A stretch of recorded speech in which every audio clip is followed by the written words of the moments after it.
Good afternoon, ladies and gentlemen, and Merry Christmas Eve or Epiphany Eve for those who celebrate Three Kings Day, as it's commonly known as in South America. Tomorrow is Christmas for a bunch of Christians, specifically the Oriental Orthodox Church. And the Orthodox Church, I believe, is on the 7th, but still ends up being on the same day because of calendar differences and all that stuff. So with all that said, very excited. I am here alone for the time being, and my very good friend Tom is going to join me. We're going to be talking about Christianity and politics and how to think about these things. Obviously, quite a bit of information and quite a bit of stuff in the news, specifically in the United States. And we always want to think about these things biblically and Christianly. And so hopefully I could be of some assistance in helping you guys think about these things in that direction. I was also reading a book that was dealing with some apologists from the 4th century, and there's a number of interesting things that stuck out to me when it came to the politics of the day of the 4th century and how some Christians were thinking about that and how that was impacting, the way they lived and the way they gave reasons and arguments for God's existence and all of that. So it was very interesting stuff. But we will speak about those things. Drop a comment, say hello, and hit the like button. Share out this stream with friends and a family that would be interested in learning about this. So, Sawa says she's making stuffed grape leaves and stuffed zucchini. So I love grape leaves. I love Armenians actually stuff cabbage as well, so or roll it up in the cabbage like you roll up the grape leaves. But also here's one. I don't know if you do this or not, but I would recommend that you do it.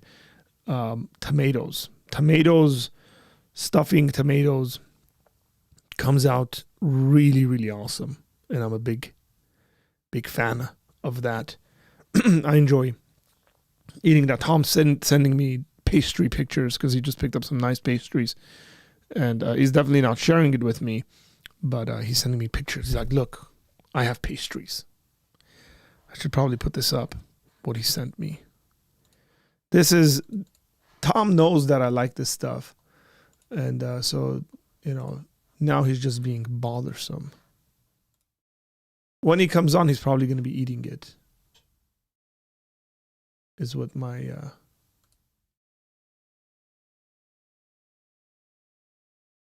look at this guy. This guy sends me pictures like this. Look. He's like, look what I'm eating. Now, this specifically, the stuffing in this pastry is either Nutella or custard. Either one tastes amazing. This is an amazing pastry. And here's Tom texting it to me and saying, look, Arthur, he's supposed to be on live with me, and all he's doing is eating and stuffing his face, It's okay. He'll be on soon. He'll be on. So yeah, maybe we can start at a certain place, and we'll see when y'all join us for this. But again, drop a comment, say hello. Double Broker says, when I went to an Armenian Orthodox service yesterday after dabbling in more white Protestant churches, and I couldn't help but notice how many ritualistic things they do, almost pagan-like.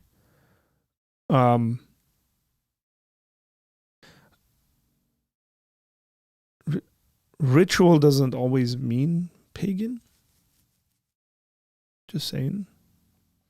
I'm frankly trying to think about what you would have perceived as being pagan or looking pagan. It just...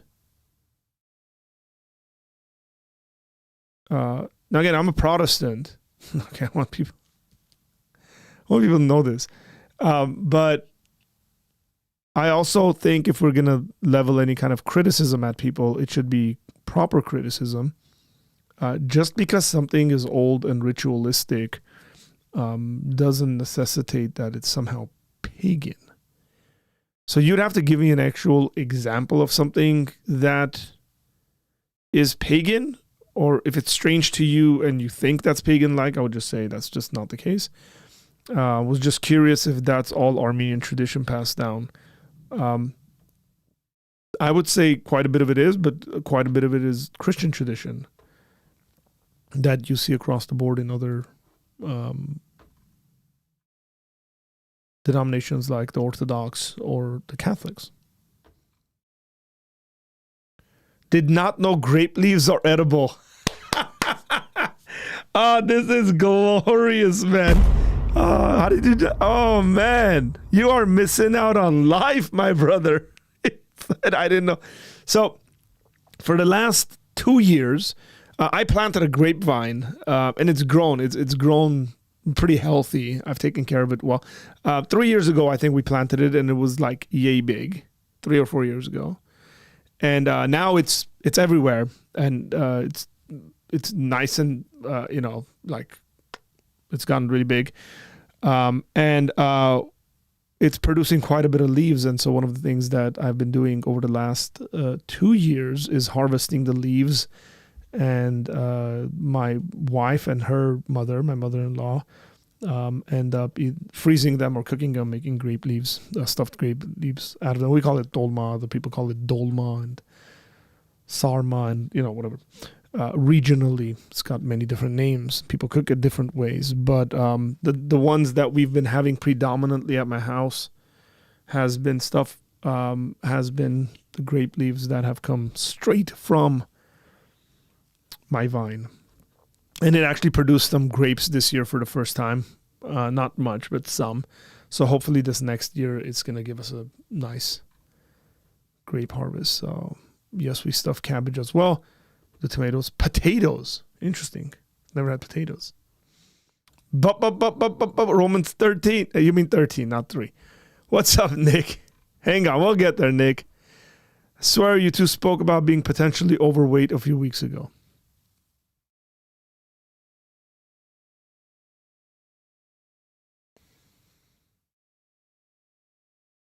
This is a sickness of the highest order.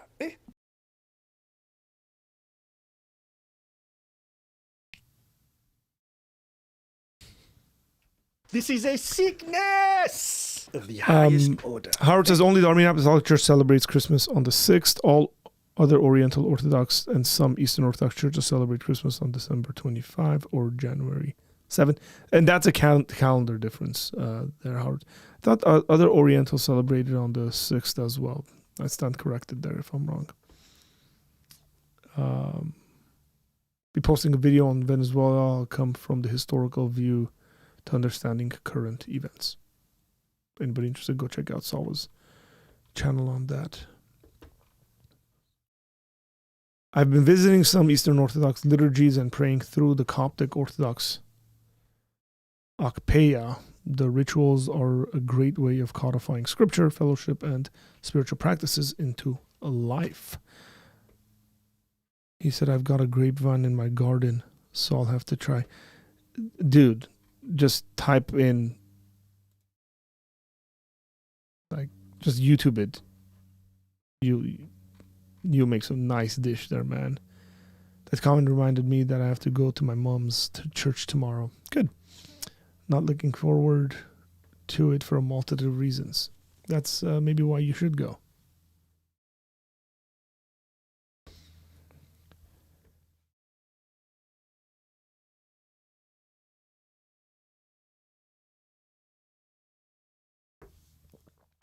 Okay.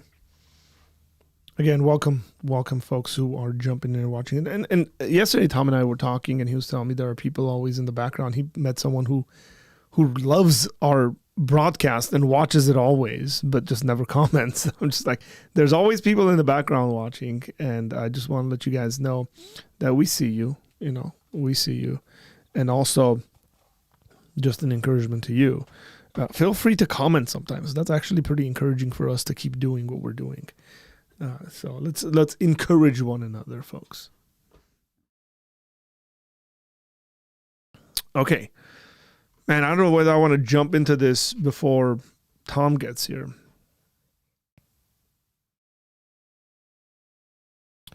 Double broker. This is an interesting comment. Do I know you, Double Broker? I've been meaning to ask, do you guys still do circular reasoning? More so, the philosophical theological discussion nights we would have back in the day. Who are you? Like, that's not many people know of circular reasoning nights. And so I'm like, tell me who you are. And the answer to your question is no. I haven't done the circular reasoning nights for some time now. But I mean, so for those who don't know, when I was a youth pastor, one of the things I used to do was on Friday nights, we started a thing called circular reasoning. And what we would do for circular reasoning is essentially sit around in a circle and reason together.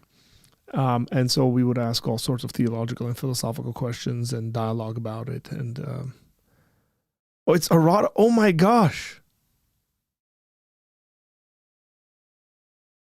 Hey, this guy. Hang on. Hey, Arada, dude. I'm speechless right now. I have a number for you, and I'm not sure whether this is the right number for you, because I've changed my number, so you won't be able to text me. Can you do me a favor? Shoot me an email. And info@apologiacenter.com.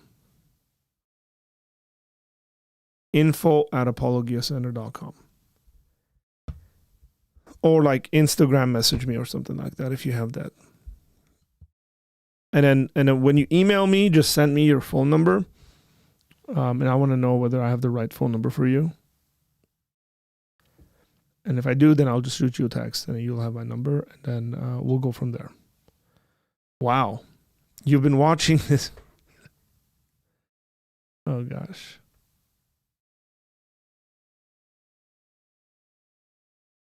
See, now I don't want to.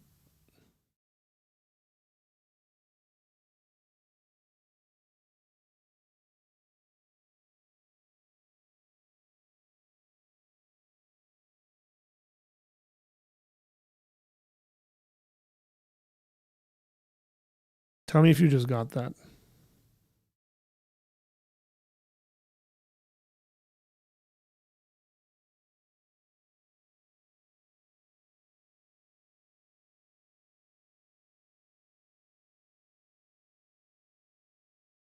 Said I thought he was actually accusing you of doing circular reasoning. Now, people are all sharing their recipes. This guy makes apple juice. She makes stuffed eggplants, grows her own eggplants. This is great. We can start a farm, I underestimated the utility of the grapevine. It doesn't produce so many grapes, though. I have to get it looked at. Also can attest steamed stuffed eggplants. Hey, Excellence, you might need to prune, and it's about time to prune your grapevine. Just what I would say is look up some videos on YouTube, prune it properly and prune it back a bunch, and then see what happens. Okay? I'm a big fan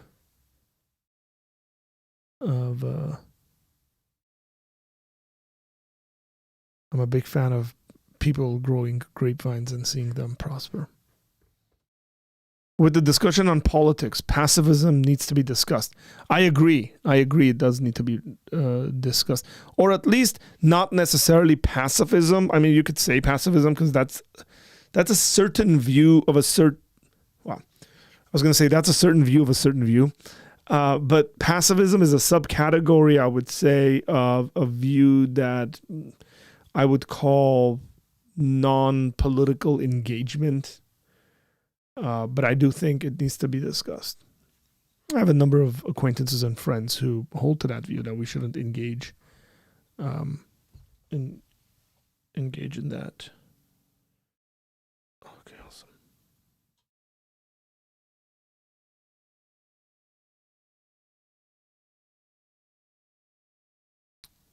This made my day, man. Like I can just like turn the stream off and go on with my day. Just connecting with this young man. I'm happy. There's a number of people that I've ministered to over the years that have a special place in my heart, is what I would say, and think about them often, and this young man is one of them. And so to have him here and then just text him and see, hey, he's around. It's good. It's cool stuff.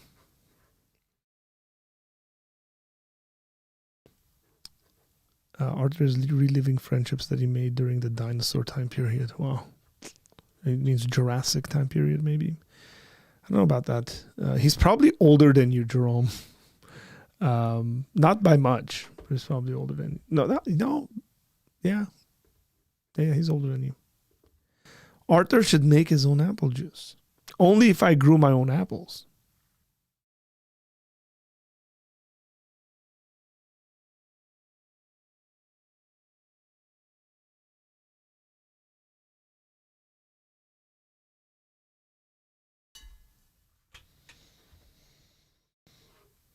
We're still waiting for Tom to join us, guys. He's probably like just stuffing his face.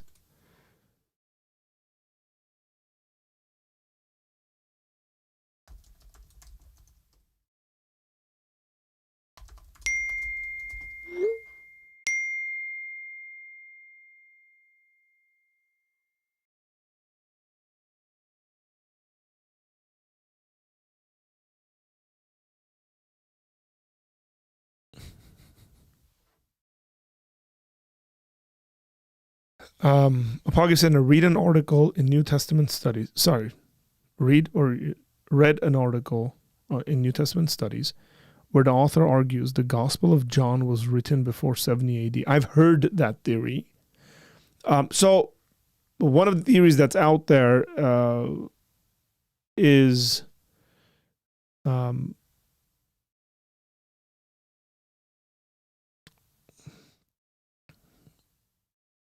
how much of this should I leave out? One of the arguments that's out there is essentially saying that all of the New Testament writings were written prior to 70 AD, which leans it to a certain direction theologically, specifically on end times. I think you guys can fill in the blanks there.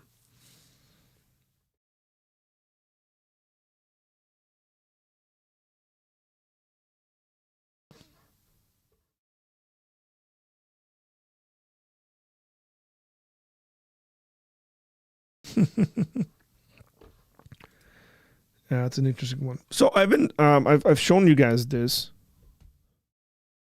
I've been going through this book, History of Apologetics. I put it down for a couple of weeks. Picked it back up the other day. We're doing okay. I also bought this cool light. This is a nice light. It's the slickest one that I found for night reading, so you're not bothering your wife or your husband when you're reading. Opens up like so. I got another one that's a regular USB charge, like the whole thing goes into your USB and charges. I'm not sponsored by these guys, by the way. I've used it like twice. Won't mention, but it's very slick and I like it. And you got a little, it swivels, right? Look at that, moves around. So you put it on the book, and then it's got a bunch of different modes. So that's warm mode. And then here are the strengths. That's 1, 2, 3. It's pretty bright, right? And does a pretty good job. And then it's this one is USB-C. So you just plug in your USB-C, as I will right now. It was in my book as I was using it the other night.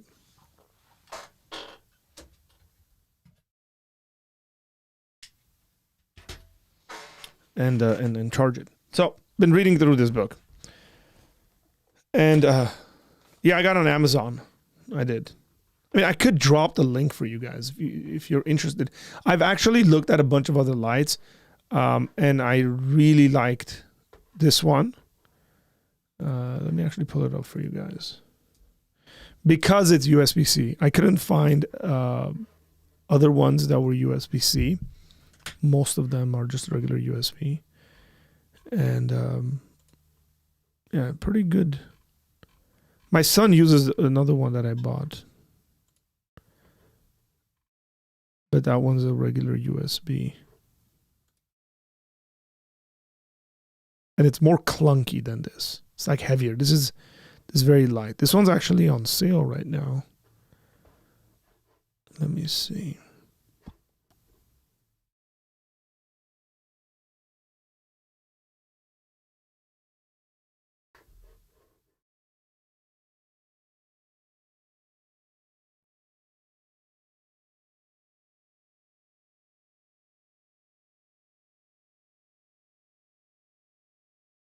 Ladies and gentlemen, the Tom.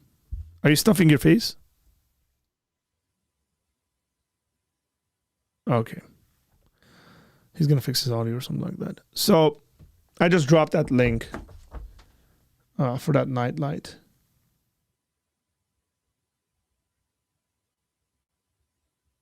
For reading. Again. Yellow. Not sponsored by them. It's just a device that I like and I'm using. By the way. Yeah, I can hear you now. Hello, everyone. Look what I got. Oh. Is that Nutella? It is Nutella. I still think nothing beats the custard. Okay, you guys want me to do ASMR on this channel? Hey, by the way, Jerome said that, wasn't it a couple of weeks ago, you guys were talking about how overweight you are? And then I said this. This is a sickness of the highest Jerome, order. that's why I got the mini donuts, bro. I was going to go with the regular size donuts, but then I was like, you know what? My New Year's resolution. Yeah, those aren't donuts. Yeah. It's the easier way to explain to non-Armenians what bone cheeks are. Yeah, they're way better than donuts. Donuts don't come remotely close. Donuts do not come close. Remotely. That's what you were trying to say. In any way, they don't come anywhere close to tasting as good. Dude, speaking of overweight, your chair is like making weird noises. Yeah, I need to put WD-40 on this chair. Yeah. Were you trying to say I'm overweight? I'm just saying my chairs have never made those noises. Just to be fair. Okay. So what's going on? Long time no see, man. Yeah, I guess so. We saw each other last night, for those who are wondering. So do you think, I have a question for you. Do you think I would be one of those youth that you minister to if I was in your youth? You think like if I came back after like 15 years and I was like, hey, Arthur, would you be like, hey, let me give him my number? Or would you be like, this guy again? Get out of here. What kind of youth would I be? Oh, man, that's weird. See, the thing is that your age doesn't fit their age. I don't know. It really depends. I don't know if I can answer that question straight up, Tom. I mean, you had youth my age. I feel like you should have. Yeah, I did. There's some people I connected with differently.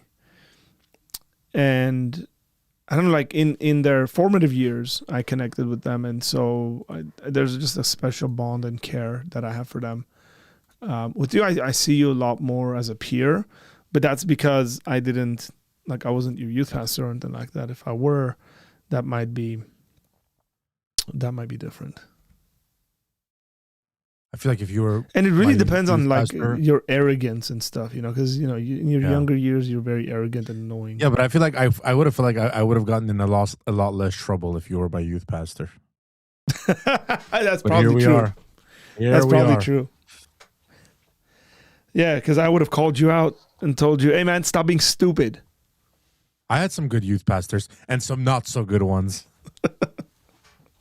Hey, did you see the a leader of Colombia said he's ready to take arms against President Trump? No. Yeah. That guy's an idiot. It's really funny, man. And like the picture they posted of him too, it looks hilarious. It's like you wouldn't believe it.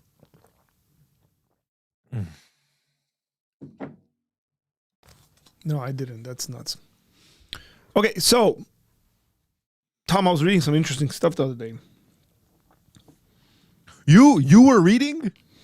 No. No. By the way, I realized that I probably haven't read 10% of the books you have in your life. So I just decided to add a book background. Wait, so this what? way I'm not lying. Those are not my books, but it's just a background of books. What is that like a pull down like picture? No, that's just my TV. That's my TV in the back. It has a picture of like a bookshelf. It's like a running video. Wait, is the window open? Is it raining? No, that's my TV. Oh my gosh. That's good. That's the illusion I wanted to create, but I thought it wouldn't actually do it. And then you were like, "Oh, is it raining?" It's perfect. Oh, it's just the angles in the TV. Like I didn't realize it because of the Trump thing on the little side over there. Kind of it does me look off. like a window, huh? Yeah, and also I was like, no, man. Like today the weather was great. I came into my office. It's like no rain. I was just in panic. You're like, what's going on out there? Which tells you I probably spend way too much time in my office, doesn't it? Yeah, that's true. Hey, I was watching a debate of not a debate. What am I saying? A discussion between Alex O'Connor and Graham Oppie yesterday. Mm-hmm. Yeah, and dude, you got to check this out, guys. This guy's background was freaking hilarious. I'm sending it to you, Arthur. Just you don't have to play the video, but just like Graham's background and the comments were just so funny. You know, like I would love to study under Graham Oppie. I mean, dude, the comments were so funny. Some people are like, he's the perfect like caricature of like a crazy psychopath, scary atheist. Because of what other things are doing. Like, look at that background. Like, I feel like when you're that smart, you don't need to have anything like you just.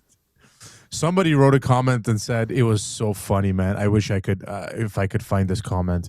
People were saying, I love how people usually put shelves full of books behind in order to present themselves as big readers, while he puts empty shelves with few random stuff and cables. Like, I want to be the level of smart where my background can be like my bathroom, and people would be like, "We're tuning in for 2 hours to watch." Maybe bathroom wasn't a good example. Yeah, it's not a good example. I'm so curious to know like where he's at. Where he's like, I mean, there's definitely this guy, like, if his office is probably like such a mess. It's got like books piled up where he's like, I can't even fit in there, so I'm gonna grab a random room in my house and do I don't know, but when I think about an atheist, you think like of Grandma? like when I think about an atheist in his room, like, or basement on a computer and like just raging at like Christianity, this is exactly the view I see. Now he's standing and he stood for the entire 2 hours, which was also very weird. But But like if he was just sitting down, he would be like the perfect caricature of an atheist. And there's that one cable USB-C just dangling off the. Like he didn't even. Like academics are typically like this.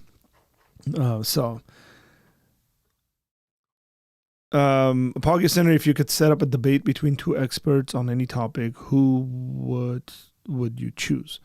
I'll pick William Lane Craig versus Barth. And watch. Why is it Apologia? But why don't you ask me? I'm not a person here, Nick. Why don't you say, Tom, if you could set up a debate, since you probably watch more debates these days than Arthur does, if you could set up a debate, who would you pick? And you know what my response would be? I pick Arthur. I don't know, man. Who would you pick? Neil deGrasse Tyson versus Hugh Ross. Who would I want to see debate? Because I've seen Craig debate a lot. Who would I like to see debate? Just for like entertainment? It really depends, like whether it's for entertainment or not.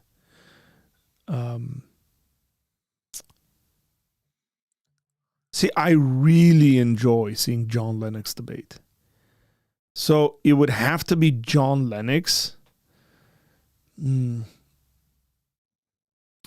versus someone who can match him with the wit, and I don't know who that could be. Look, he has great wit, but his wit can be annoying because he just gives stories sometimes. He goes like me and so and so were sitting in a room and he told me and he looked at me and he said, and like you realize half the conversation is just him giving like a story of something that happened. John Lennox, not debates, but like just in conversation. Yeah, but like in debates, he's different. But he does that. No, he does that in debates too. I mean, go watch his debate with. He did 2 debates with Richard Dawkins. Yeah, I think like he's got like a mic drop moment in one of those debates, where Dawkins says he says something like faith is believing something without any evidence. And then he says, Richard, I suppose you have faith that your wife isn't torturing your children at home. And then he's like, yes. He's like, do you have any evidence for that? And he goes, yes, plenty.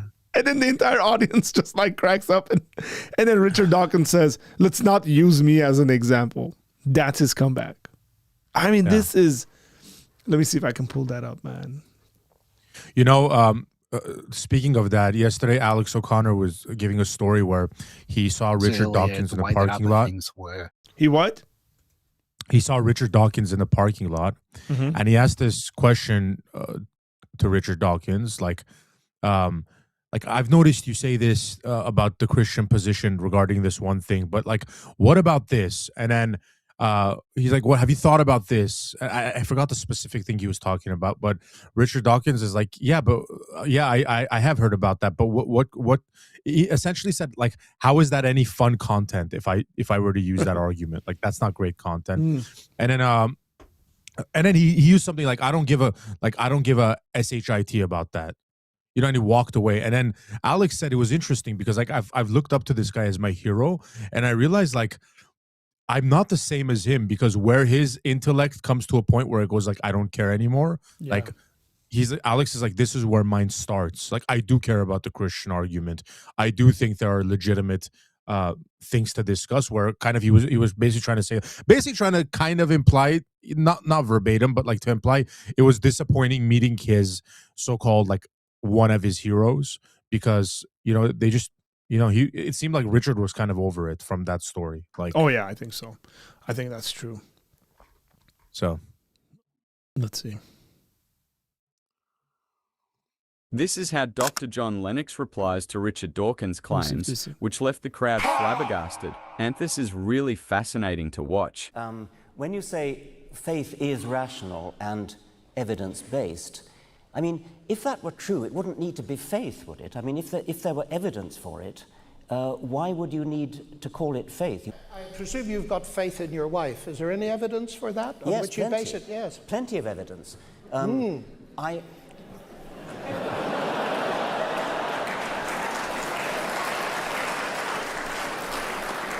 Let's generalize it. Never mind about my wife. Let's generalize. If you believe Jesus died, you know, like that's to me that's a funny moment though. Yeah, it's very telling of Dawkins said he doesn't accept that his definition of faith is wrong.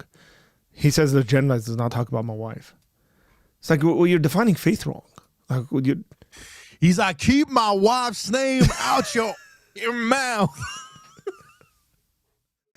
Oh, gosh. Okay, hey, look, so let's jump into the topic, right? Folks, thanks for joining us here. Hit the like button. We're going to jump into our subject. We're talking politics. And we're talking about politics, specifically on how to think about politics as Christians. And there's a number of positions. Just realized Candace Owens is live right now. Oh. And so is Should we Sean go live on McDowell. our live? And on my screen, they're do right that? next to you. Look at this. Look at this. Look at the contrast here. Look at the absolute contrast here. That's hilarious. Dude, I feel like, hey, Art, I feel like if we made a YouTube channel of watching Candace Owens' lives and having people watch us watch it live without saying a word, just like watch the streams here, I feel like it would blow up. Like Probably. Like I feel like we would then we'll easily get sued to or like 100. something. Then we'll get sued. Oh, that'd be hilarious. Okay, so there's a number of positions that I think we might want to think about politically when we talk about Christianity.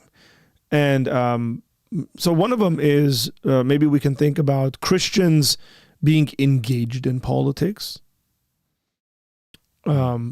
The other one would be Christians not being engaged in politics. Kind of this retreatist, like we don't get involved in politics. Some people might call that pacifism, but I don't think that's pacifism. Like, no, our call as Christians is not to engage in politics. And obviously there's a big kind of, what's the word there? What's the word, Tom? I don't The know what you're talking in-between. about. Compromise. No, like very involved, not involved at all, and the in-between. Oh, I know what you're thinking, but I can't remember it. What am I thinking? Jeez. Middle ground. No, I wasn't thinking middle ground. Sure. Sort of middle ground. Sure. I mean, the thing is, how are we to think about politics? Chasm. No, I didn't. No, not chasm. Yes, spectrum may be the word that I think about. Like there's a bigger, there you go, spectrum. Like there's a big spectrum in regards to like how are we to engage in politics? And then like, could there ever be a case in which a Christian shouldn't be involved in politics in their culture? And we could all think about a situation in which we could argue that Christians should not be involved in a certain kind of politics, right? Unless they're the opposition. Like, should Christians? This is legitimate questions we're throwing out there. I just want you guys. I want to get the gears going for all of us here. Like, do you guys think it would be faithful and honoring to Jesus for a Christian to be involved in the political system of the Islamic Republic of Iran? Like, the only way I can think about a Christian being involved in politics in Iran would be in opposition. Because if they were a part of the system, then they would have to compromise a lot of very serious Christian values. But I could think about a Christian being involved in politics in a monarchy, for example. Ooh. Like, huh? Spicy. Yeah, I mean, You're like, getting spicy. suppose that you're an advisor to the monarch. Could a Christian be involved in politics, in the politics of a communist country? By the way, the question isn't, are there Christians that are involved in these systems? The questions we're asking is, could there be or should there be Christians involved in that? Now, I think there is a legitimate kind of thing we need to give voice to in regards to non-involvement in politics at all. Like somebody could make an argument that I don't, as a Christian, I don't want to be involved in politics at all, because it somehow violates my conscience. Yeah. And I don't want to sin against my conscience, so I'm not going to be involved in politics at all. And my answer to that would be, that's fine. Like, honor God in that. Don't be involved in politics. But that actually means not being involved in politics. I'm not involved in politics, but I'm going to sit here and always criticize the people who are involved in politics. Exact. Boom, dude. Yeah. We could end the stream right here. That means you are involved in politics. You're involved in the political discourse. But you don't want to get your hands dirty, right? Like, that is political engagement and political involvement. And then you got to take it as it comes. Like, you kind of bite the bullet and go with that. And I think that's fine. Yeah, or you get involved only when like it's a issue that you care about very deeply. Like, yes. That's another big pet peeve of mine. It's like you're completely missing from the political discussion, but as soon as there's deportations, you're like, but would Jesus do this? Is this how Jesus would react when he was coming into Bethlehem as a refugee? When he was coming as a refugee, and they kicked him out of the hotel that he was supposed to stay in, and they said, "No, we have no room for you. Get out of here. We know the Son of God is going to be born, and we don't want him to be born here." And they kicked him out like Trump is kicking out all the refugees. Okay, so this is the gears turning right now, and we're thinking properly. Like, for example, Excellence says, makes me think of Daniel in Babylon and Persia. Not the same, but you get my point. Yes, but this is a good example. Now, Daniel is involved in the Babylonian political system by force. He's taken there, and he is forced to be involved in that political system. Now, Daniel doesn't compromise. Like, and I mean, the book of Daniel starts with him not compromising, right? They don't eat their stuff. They don't drink their stuff. They keep to their own diet. They worship their own God. And that gets them in trouble. That group of boys, they're young men who get taken to Babylon. And that gets them in trouble multiple times for their stance with God. But nonetheless, God elevates them. They're a part of the political kind of conversations. They become advisors. They're appointed to high places in power, and they get to influence the politics of the day. So yes, we get a number of those things. Saul says, I can't see how we can't be in political topics. I think Tom and I would agree with this 100%. It's read right throughout the Bible, the involvement of God's people. This is a lengthy discussion, though. Correct. So we people can retreat and live kind of within their own communities, you could just say, and not be. You can but be they a would. sissy. You can be a sissy if you want to be a sissy. No, That's no, fine. this is no. I That's don't what you're want trying to say. No, it is no. I don't want to say that. Like, I'm thinking about the first generation of Christians and whether they were involved in their political systems. And they weren't. I thought we were talking about American politics right now. We're I didn't know we were going We're through not. the We're not talking about history American of politics. political. We're not, but I want to have a general discussion on politics. Not everybody watching this is from America. Not all political systems are the same. Being involved in America, I meant modern democratic politics. That's what I meant. Okay. I didn't know we were going to, like, if you're being thrown in the to fight the lions, whether you should go out there and be very political.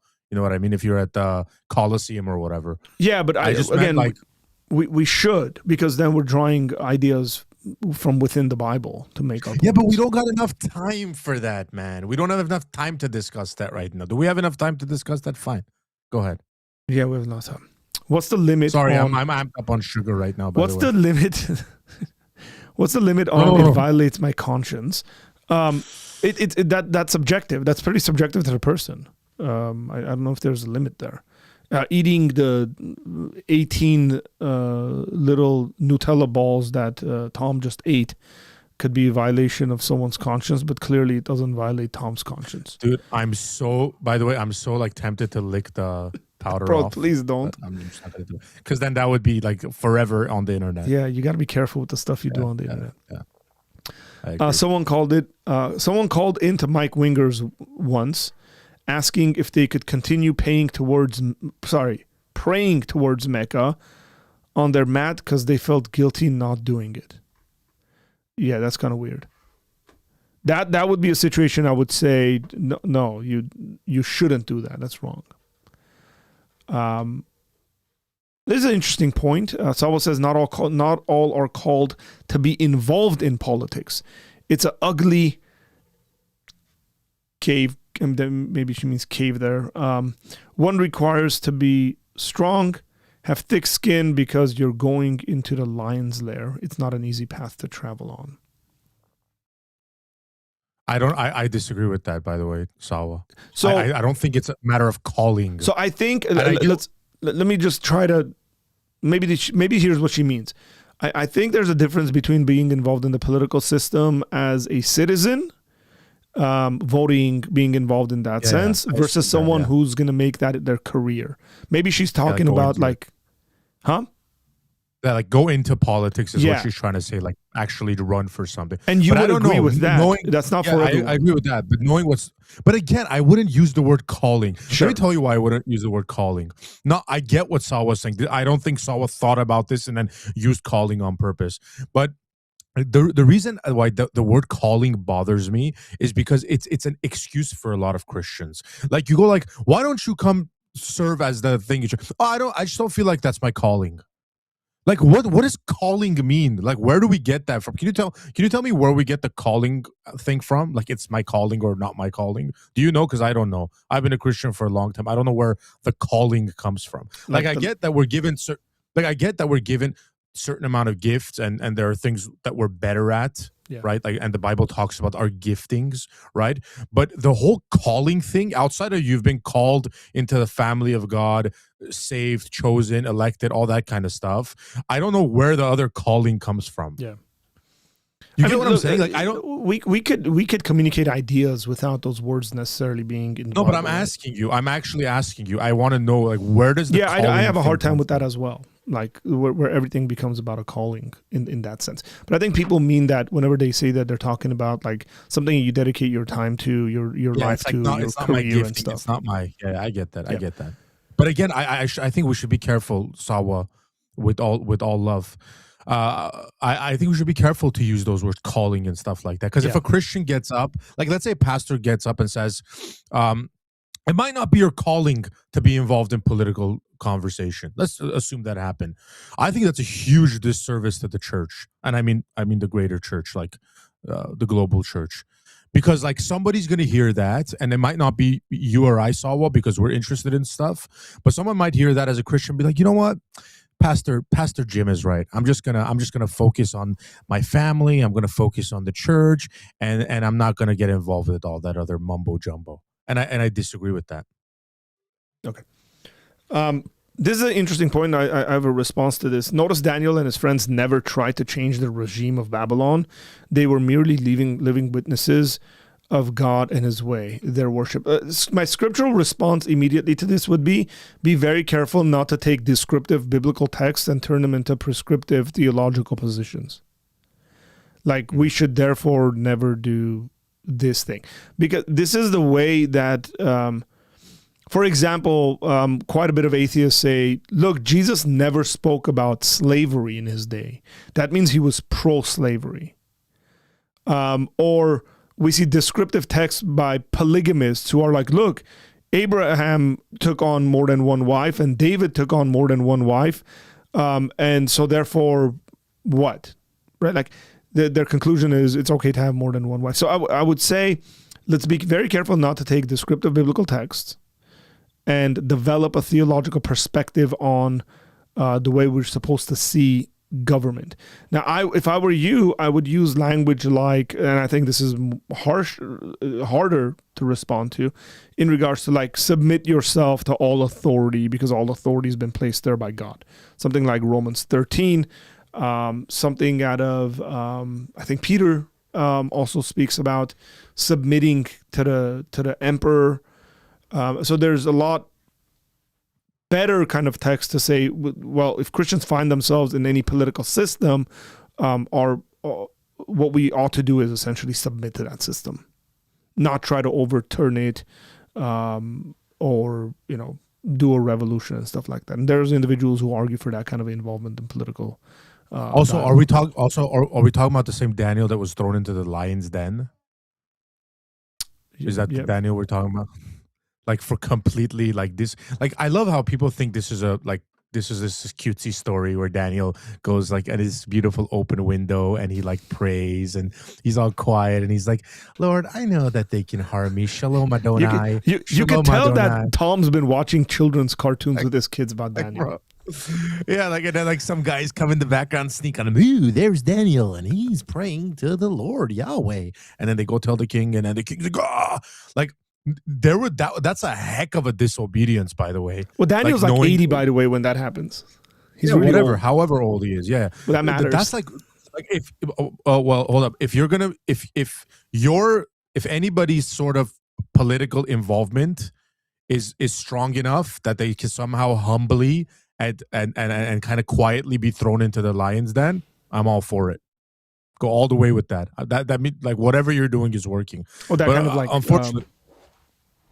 Yeah, like because like I guess her idea is like they didn't storm into like Nebuchadnezzar's like palace and like take him out or whatever, right? Like they weren't that aggressive in their politics. She said But I regime think- change essentially, and Yeah. and look, and this was a serious dialogue in the American Revolution. That there was individuals and theologians and pastors who were arguing that Christians shouldn't be involved in revolutions.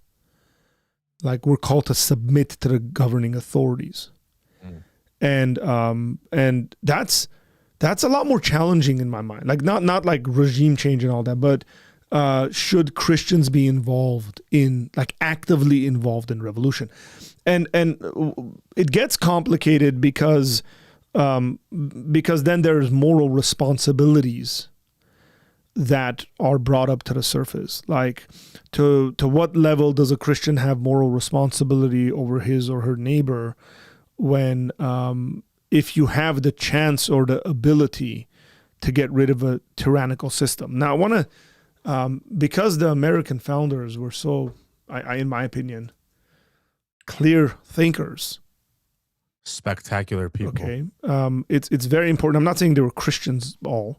Some were and some weren't. But notice the way that the Declaration of Independence. I love when Arthur opens up the founding documents. And I love when the speech slows down as he's typing. Notice when the founders said in the first sentence of the Declaration of Independence. So I say this because maybe in another life or in another possible world or something like that, Arthur would have been a constitutional lawyer or something like that, because I really enjoyed this sort of stuff. Right. But notice this and the thinking behind this, and I would say the theological thinking behind this. In Congress, July 4th, 1776, ladies and gentlemen, this year is the 250th anniversary of the United States of America. So a big deal. The unanimous declaration of the 13 United States of America. Notice the language here. When, in the course of human events, it becomes necessary for one people to dissolve the political bands which have connected them with another. This sentence, you can write books about. Why do I say that? Because of language like, it becomes necessary. The word necessity means something here. That there is no other option. This is a necessity. We're not just willy-nilly doing this. We have exhausted all other avenues of doing this, and it hasn't worked. So now it's a necessity is the argument. Because these individuals that were involved in the founding of this country, the United States specifically, had tried in many different ways to appeal to the king, and it had all been shut down. And so that's why they're using language like it becomes necessary for one people to dissolve the political bands which have connected them with another. So they're seeing this as a dissolving of relationships, right? And to assume among the powers of the earth, now that's political systems, the separate and equal station to which, notice this language here, the separate, so separate from the nation that they're dissolving from, and equal station, they're becoming their own country, to which the laws of nature, they believe in natural law, That's Thomas Aquinas.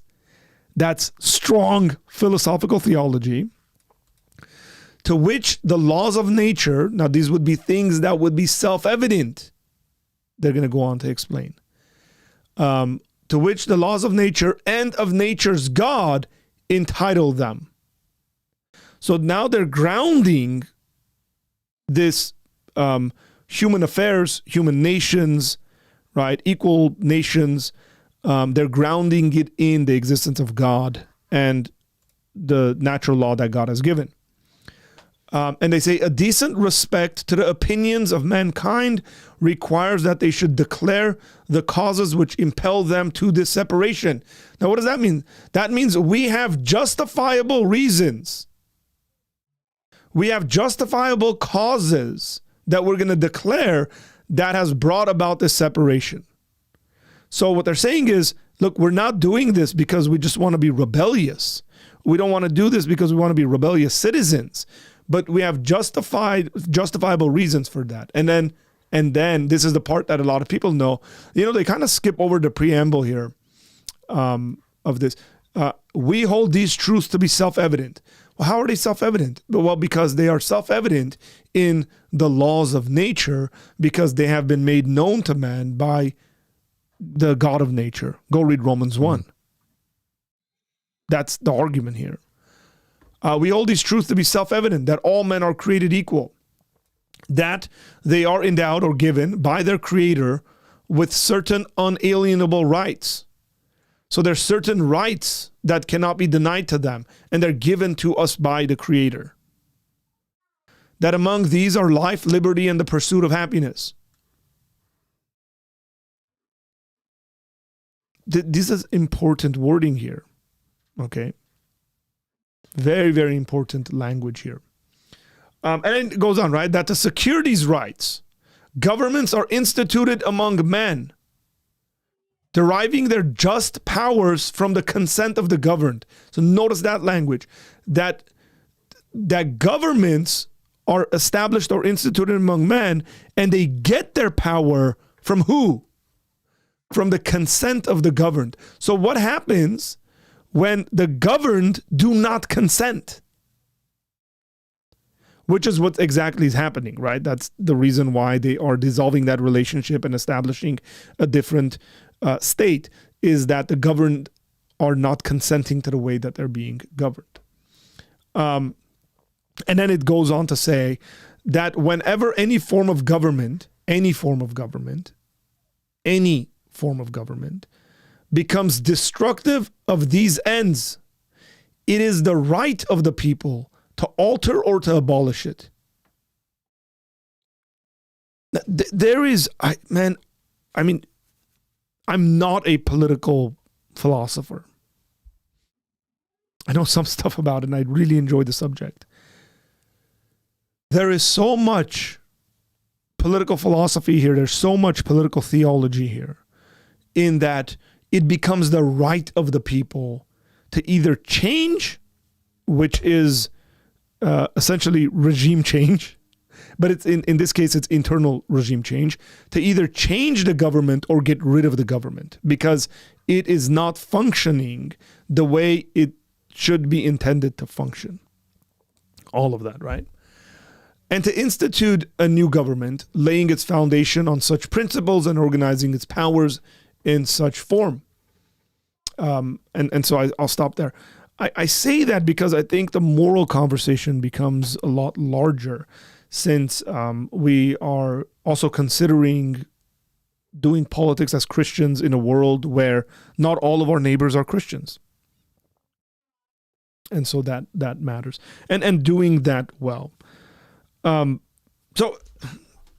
let me read. Let me try to find it. Tom, if you have anything to say it. I want to find this section about some Christians in the 4th century and how they viewed politics, and where they were right and where they were wrong about that, and then some lessons we can learn from that, I guess. So if you have anything, so for me, like when I think about like being politically involved. I'm thinking about, guys, I'm thinking about like in my current situation. And I think obviously Arthur's right. It's good to know the history, good to like, but like right now when I'm thinking about like, because I feel like we don't live in a time, maybe like 200 years ago, I could sit down, chill, think about the philosophical reasons behind it, how Christians are. But I feel like right now it's so polarized where I'm thinking on my feet. And what bothers me, Art, is sometimes like you just read the Declaration of Independence, right? Part of it. And yeah, some of it. And I said, if you do you think these things are true or good? I mean, it's not inerrant, it's not infallible, it's not like from God. But if I said, do you think this is generally good? I'm assuming you would say, yeah, I think they're great principles. Probably if you were to write it, or if they gave this to you to edit it, you'd probably send it back with very minor edits, if any, from the section you read. But my question would be, how come as Christians we're not consistent in actually upholding these stuff? Like anytime there's any pushback from like conservatives, like no, our government is becoming tyrannical, it's like every Christian runs to the corner and goes like, well, we need to live peaceably here now. Like it's like weird. It's like we agree with it, we uphold it. We like I literally have the Declaration of Independence on my wall here on the corner. You guys can't see, but then when it comes to actually like speaking for it or being like, okay, how would that? By the way, how would that be implemented today? Like, how would I actually do a separation today? And what if I had a justifiable reason? I'm not saying something like, I'm not saying something like I don't like. I don't know, something super random about the government. I can't even think about it because there's so many corrupt stuff in my head, or I can't even think about a non-corrupt thing. Executive. Like, I don't like this. Executive orders. Yeah, executive. But whatever. I don't like that Obama named the national park after some civil rights leader. I want to like change. Like that would be an illegitimate reason, in my opinion. But what if it was?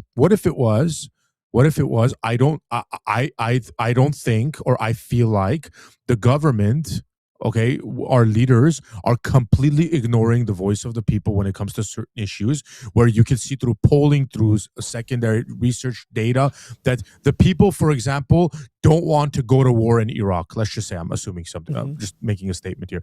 And like our government is completely ignoring us and saying like, yeah, okay. We'll do some other stuff for you to make you happy. But yeah, we're gonna fund this country billions of dollars. We're gonna actually create more weaponry and stuff like that. And then you're sitting back like, what the heck? I don't want that. Or whatever it could be. It could be like it could be like public schools allowing transgender ideology. I think that's big enough. I think the founders would have been like, what the heck?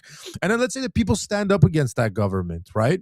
I guarantee you a lot of Christians that even uphold to this document would be like, no, that's not, you can't get violent though. Like you can make your voice heard, but you can't give. So my question is, because the language in here presupposes there would be some violence. Like it's not just like, oh, you're gonna go up to the people you disagree with that are in charge of the government. You're gonna be like, hey man, like I'm not agreeing with you. Let's just agree to take this to court and peaceably separate in a like a mutual divorce. Well, that there's an assumption that you're making here, and the assumption is a big one, that the governmental system allows for internal change, and not all governmental systems allow for internal change.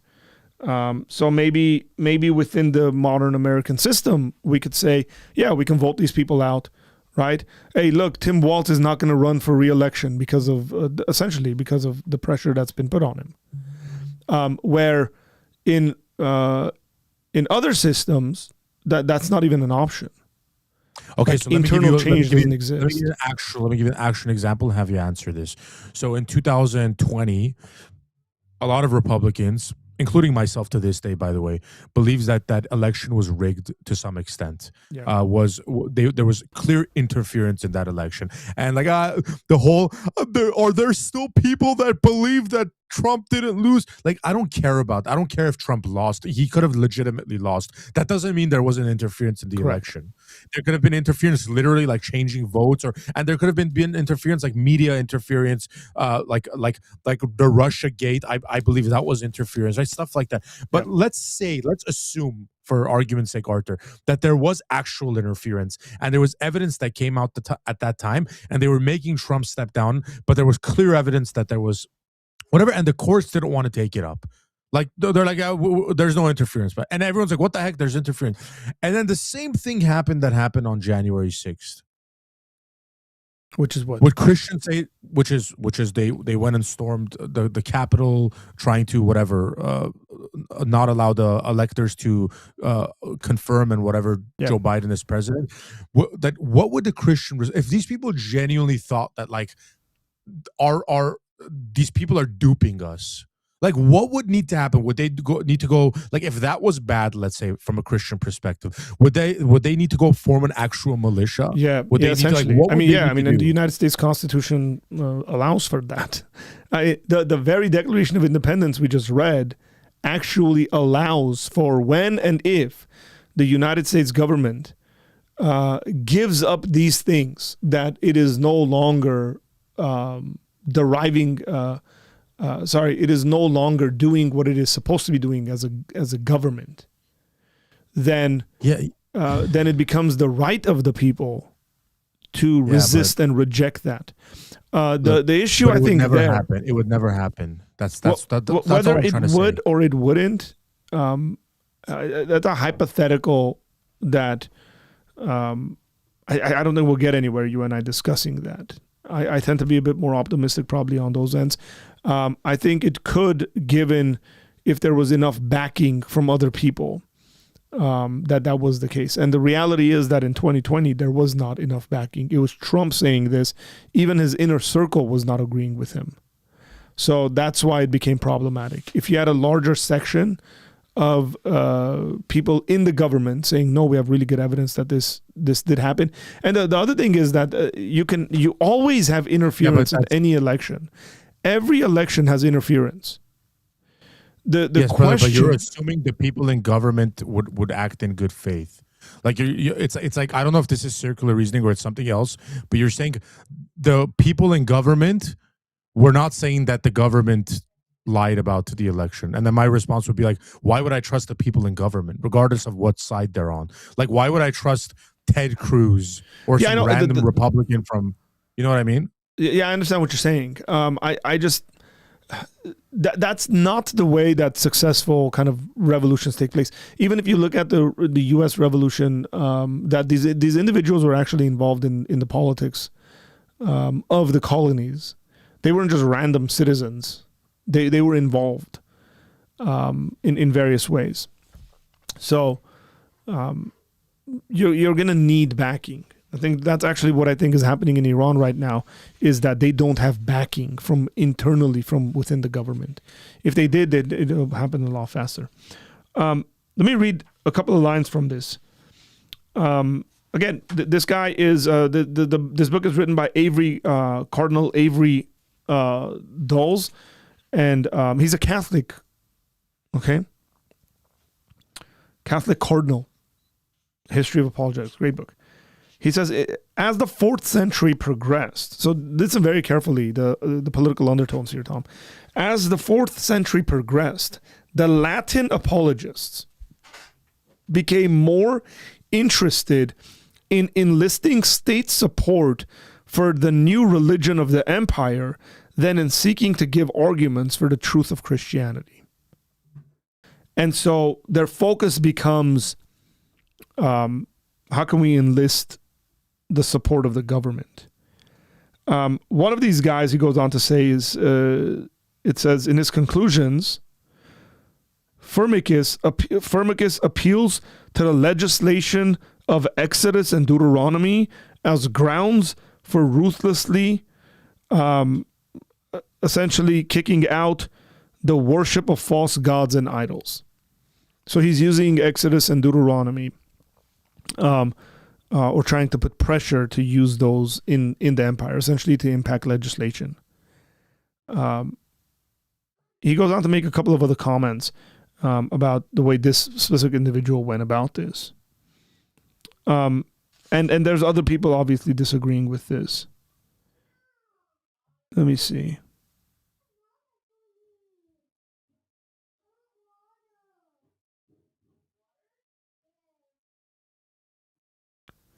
There's one, there's a quote here I'm really trying to find.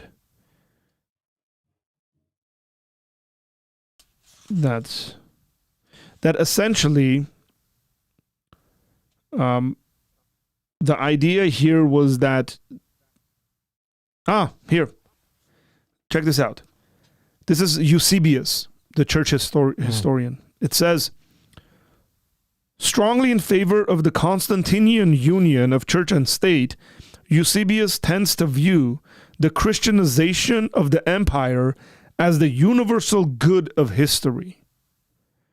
With his historian's eye, he cannot forget the time of the incarnation coincided with the unification of the world under a single empire. And so he essentially goes on to develop arguments like this is the culmination of history. And a number of these apologists did this. This is the culmination of history in that the greatest empire has now been subjugated to Christianity. And so they kind of viewed this as, like, it impacted their end times thinking as well. Like, this is the Christianization of the world. So this is more of a post-millennialist would be in favor of this sort of an idea.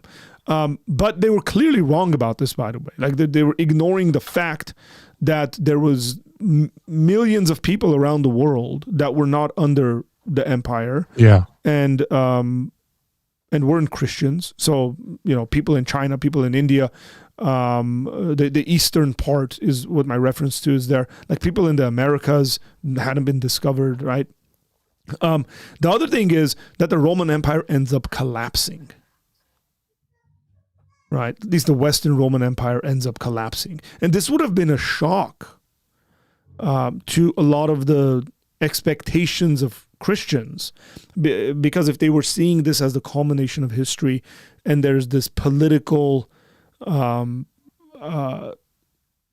system that has now been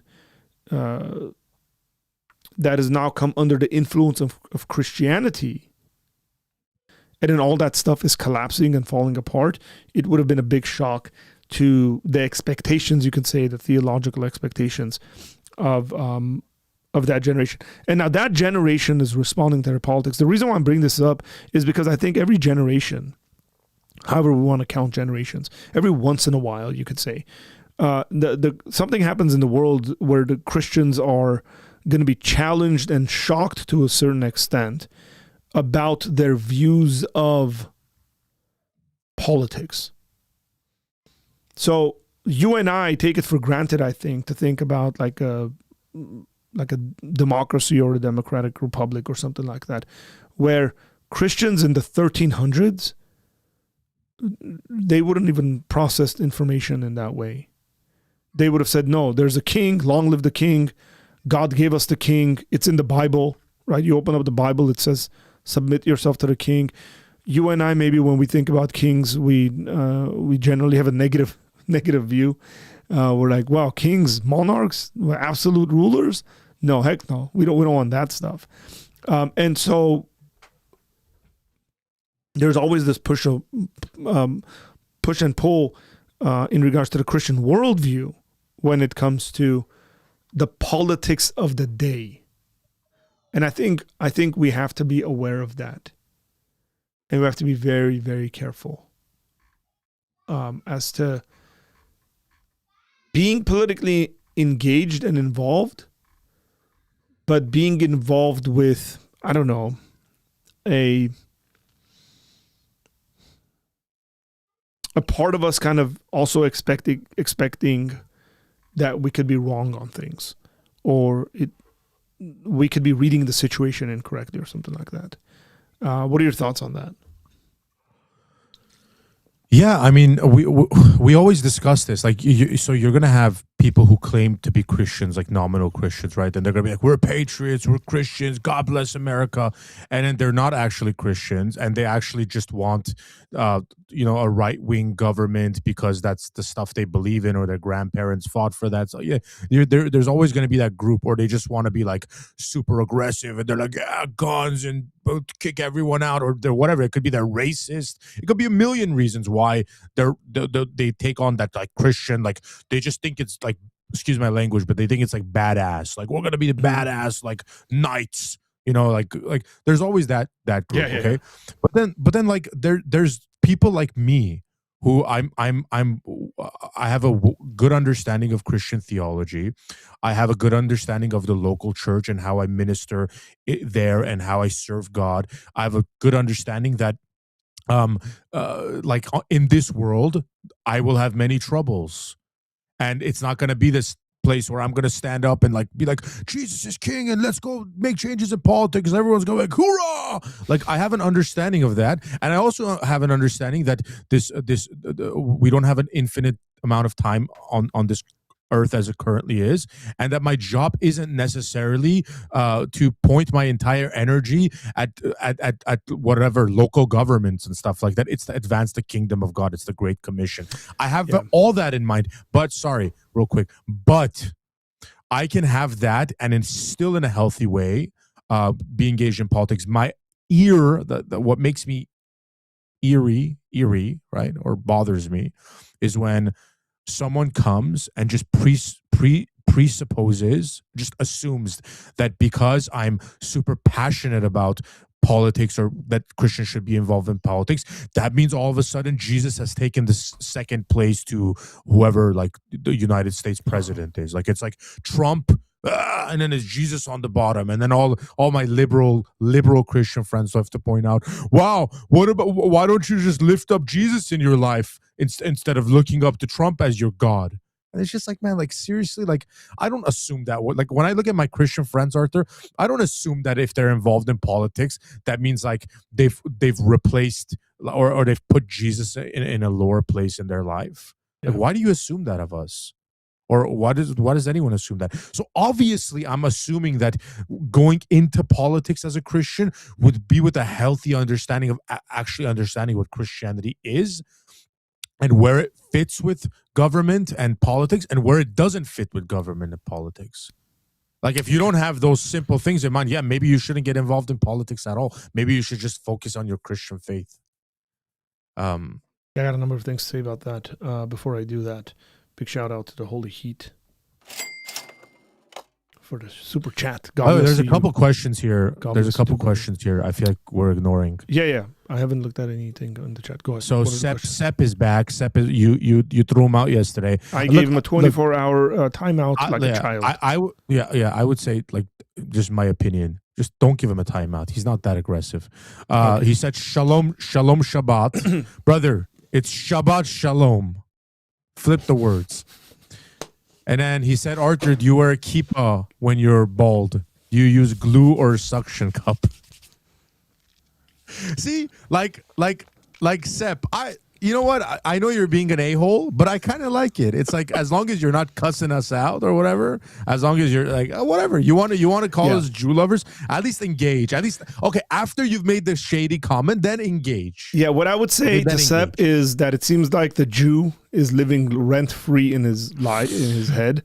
He wakes up in the morning, and the first thought, instead of having a thought about Jesus and God and his children and his family, the first thought he has is, the Jew. What are we going to do about the Jew? You shouldn't have said Jew is living rent-free, bro. Like, that was a big foul up on your side. In his head. I think all the Jews. Now he's like, not only is he admitting he's a Jew, but he's in my head, but he's not even paying rent. Yeah, well, he's allowing them to live in his head rent-free.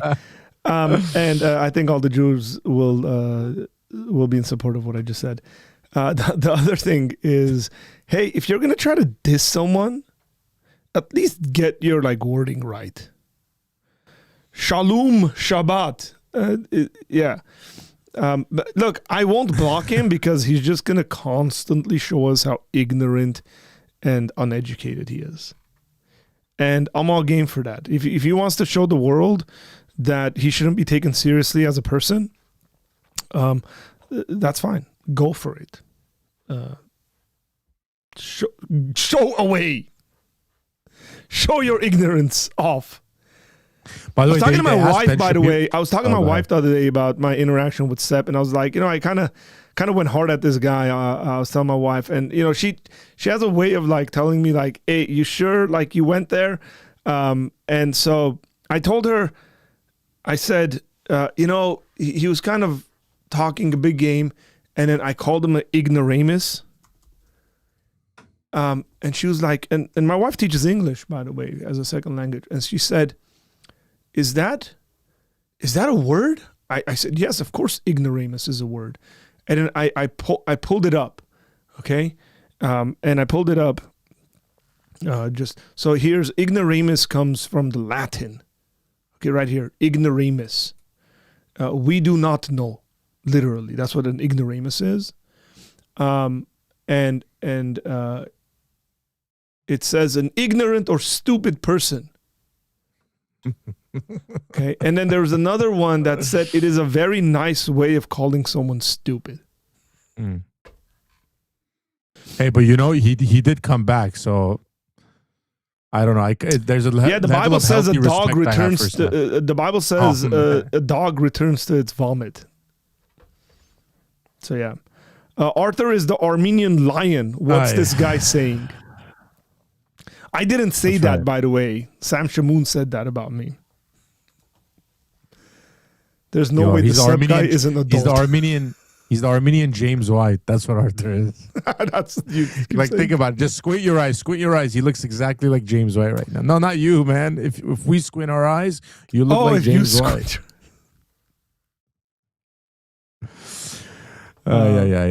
Nick asked. Go ahead. Man, Arnold asked a question earlier. There was really good questions here. Nick asked, I think, is it possible to be a Christian who's a Democrat? I think he asked you that. Yeah, I would personally say, and Arthur will not give me enough time to explain this, but I would personally say no, it's not possible. It's not possible to be a Christian and a Democrat. But then I would give a million reasons why. And but there's a short of you saying it would be, and you would vote for that guy. No, that's not true. I said I would vote for a person who's Democrat, but I don't necessarily have to vote for someone who's a Christian. That's my understanding. Like if there was a scenario where a guy claimed to be Christian, that's what I said, and he was like pro-abortion for some reason. Like there's Tommy Lauren, like she's pro-abortion, and then there was like, let's say a Democrat running, and then let's say there was a Democrat running against her, and she was like, no, I don't think abortion is right, but I believe in like some of these other things that Democrats believe in. That wasn't like a big moral issue for me. Yeah, I'd vote for the Democrat, even if they weren't a Christian. Because then the Republican wouldn't be a Christian in my mindset too. So it's a double whammy. Yeah, so I would say, to answer that question, because I'm not going to give Tom enough time to talk about this, is that you could say, I'm a bit nuanced in my thinking than Tom is. I'm nuanced too, but like I don't have time to be nuanced. Yeah. So I would just say no. I would say they can't consistently be a Christian and be part of the Democratic Party. I want to be very careful not to call into question people's salvations immediately. That's where I want to be very. It's a holy, sacred ground I'm treading on, and I want to be careful there in honor and fear of the Lord. But I could call out their inconsistency, and I'd say the same thing for like ultra, right wing. I don't know, Trump is king kind of folks. No, Jesus is king. Like everybody get that through your thick heads. And so I would call into question the consistency of individuals. Also, I just frankly think that you can be saved and be a Christian and just be absolutely a moron and just do really dumb things. There's a lot of room in my theology for stupid Christians.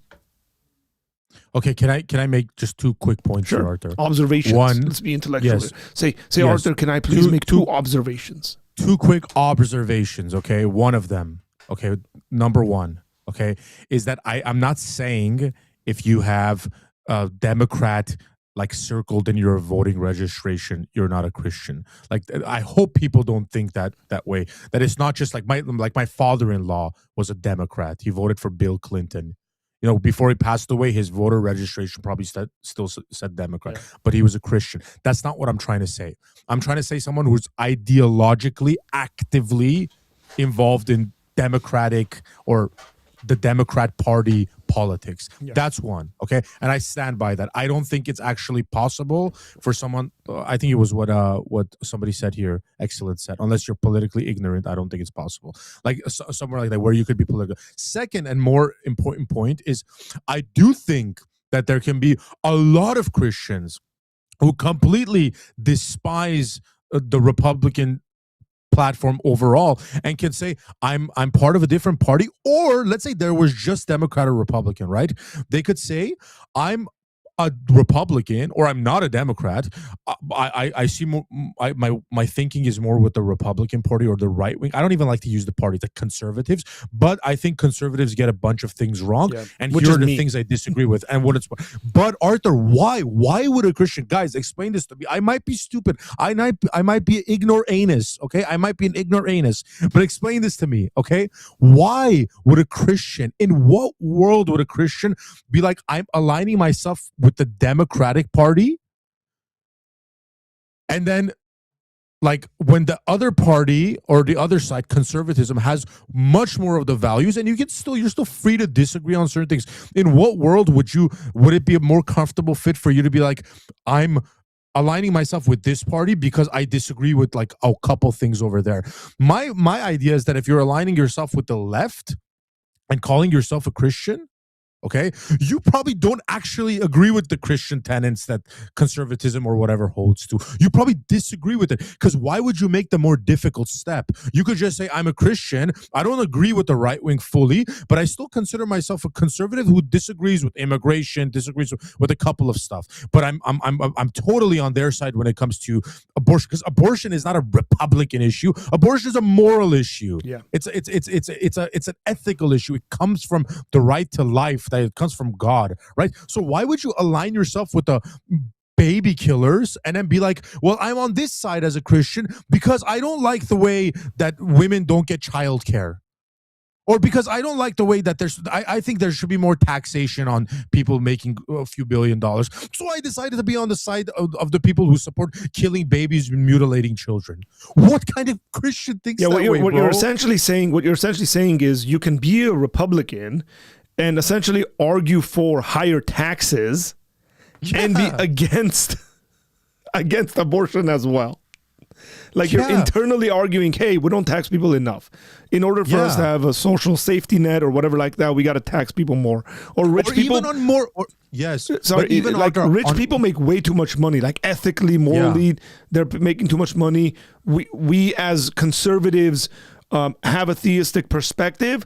We should get them to give more of that money away. Is a better, more consistent system, at least internally to your system, rather than going and being a part of the liberals, at least in the United States, and then where they stand for a bunch of stuff that you disagree with otherwise, which is very strange. But by the way, Arthur, even on moral issues, like let's say even you're a Christian who considers yourself a conservative, and let's say you actually think kicking people out of our country who are illegal is an immoral thing to do. Even if you think that Christians should be more pro, you can still make that moral argument on the conservative side. Correct. because if you had a correct mindset, the conservative side would still have a better overall Christian worldview, and you could say, hey, you have the Christian worldview, but I don't think this is very Christian, and maybe we failed on this role. Rather than go to the side that has a lesser of your worldview, but just because you believe, it doesn't make any sense. Which is why, brother, and I try to say this to people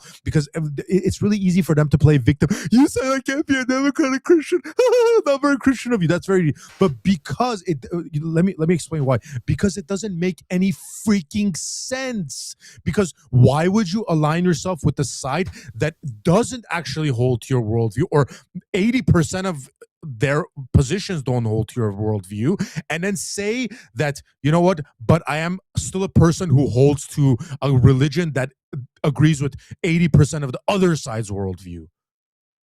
Like that, to me, the conclusion there, by the way, not to be like, God hasn't saved you or you're hopeless. The conclusion there is that you don't actually believe in the things that Christianity says. So do you think you're a Christian? Probably. But if I asked you, define Christianity, outside of I believe in Jesus as my Lord and Savior, I'm saved. Okay, outside of that, what does Christianity teach? Tell me about the principles of Christianity. I guarantee you it would start sounding more like a leftist version of Reform Judaism, of Christianity, than it did of actual Christianity. And then I would look at someone like my brother Arthur, who's much more lenient on this stuff. I'll say, brother, is that enough by itself? Like, is them claiming that they believe Jesus as their Lord and Savior, is that enough if then they reject every single tenet of Christianity? Or is there an assumption that if you believe in or you profess Jesus as your Savior, that you're kind of agreeing to a certain degree with the worldview that comes with that? And that's the bigger question. That's the question I can't comfortably answer. Yeah. Right. That's the secondary. Look, question, I agree with 99% of the things you just said. And the reason why I'm saying 99 and 100 is because, there might be something I didn't pay close enough attention to. But like predominantly, I agree with everything that you said. I have Christian friends that, for example, on the gun issue, right? On the pew pew issue, because we can't say guns, I guess. On the gun issue, I have friends that are like left-leaning, moderates, sort of like positions and stuff like that. And they're arguing for like common sense gun laws. And they've presented their arguments to me. They're like, well, hey, look, when you go get a license to drive, if you want to drive, you go get a license and you got to take a test to get that license, and then that means a bunch of stuff. Like you actually go on a test drive with an instructor sitting next to you and all these, and they go, well, we think guns are a lot more serious than cars, and that you should be taking a test like that. Now there's a written test people take, but the written test is like you'd have to be in a coma not to pass that written test, in my opinion, at least the ones I've taken. And their argument is it needs to be a bit more. Like you should go with the instructor and go shooting, know how to use the weapon, X, Y, and Z, and all these things. Holy Heat said that someone say guns. Look at these guns. And I'm very sympathetic towards that. And I don't think they need to be outside of the Conservative Party to make that point. In agreeing with what you're saying, Tom, they can make all those points within the conservative movement and party. 100%. And they would gain a lot of support for that. Yeah. Like the logic follows. There's people aren't sitting there and saying, no, we shouldn't do any background checks. Just whoever wants one, give them one on the day of. And to make arguments of that sort, what I would say is a common sense kind of discussion, makes absolute sense. But typically, in my experience, and probably in your experience as well, they tend to not be making that internally. They're making it from somewhere else. And you kind of, at least I sit there and say, like, why? Why is that happening?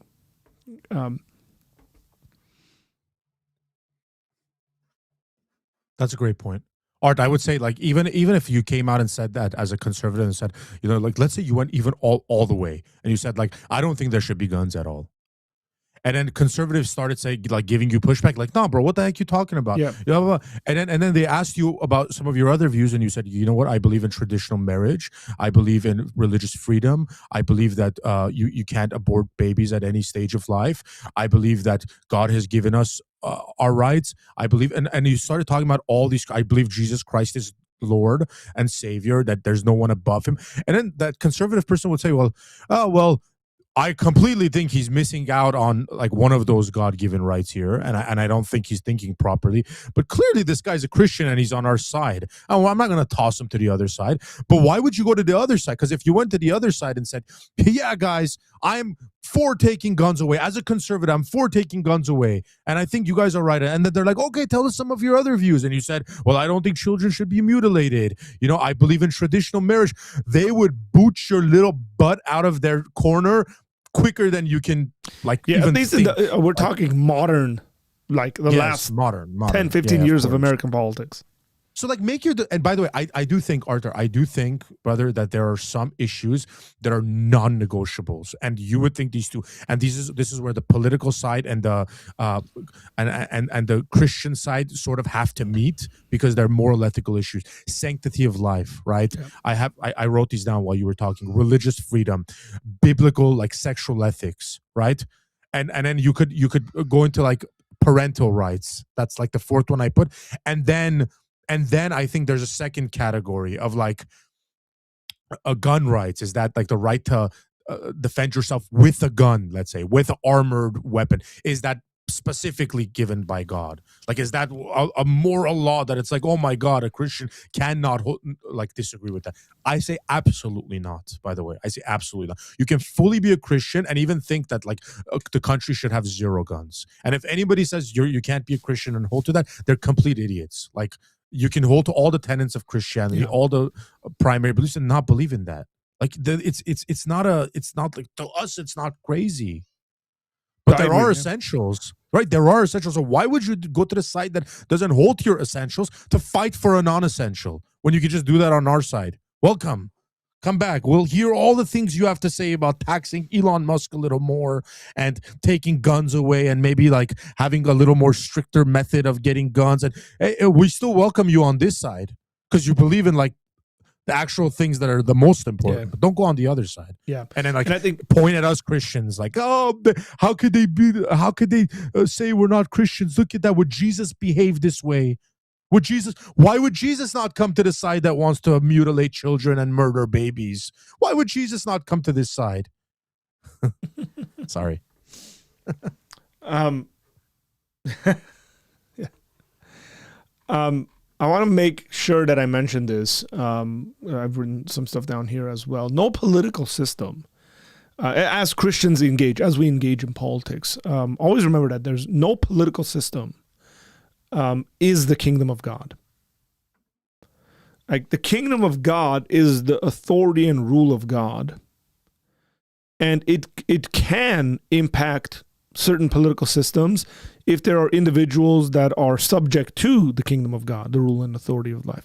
But let's be very careful not to confuse, to think that whatever our modern day, side is, that we replace that with the kingdom of God. That's part of the reason why I read the quote that I read in regards to the 4th century, because I think one of the things that folks got wrong in the 4th century and have gotten wrong throughout history is confusing and thinking, oh, look, the kingdom of God has come, and it's come in this form of the Roman Empire, right? I think this is partly the reason why Augustine of Hippo wrote his book, The City of God, to communicate some of these ideas, because people had gotten that confused, that Rome is the city of God. And like, we can't think Washington is the city of God. It's definitely not. Even with Trump putting National Guards there and they clean up, and now, as Trump says, you can go to the have dinner with your wife safely. Brother, I don't think Trump is a Christian. I know. Let alone like Washington is the city of God. But you get what I'm saying? Like, I don't even think he's a Christian. But again, Tom, we're not necessarily talking about what you and I believe. Yeah, of course. It's, there are individuals that live like this. Like, they actually, whether outwardly state this or inwardly live it out, this is the sort of, their attention is more on politics than it is on God, than it is on the kingdom of God, than it is on Jesus. And that's problematic.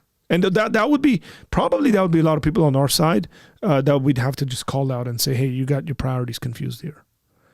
Yeah, and like I said, me and Arthur, you and I are never shy to like point at people on our side and be like, you're being rude. Like, you're being disrespectful. Like, no, you should not just walk past a homeless person and cuss them out just because they don't work hard.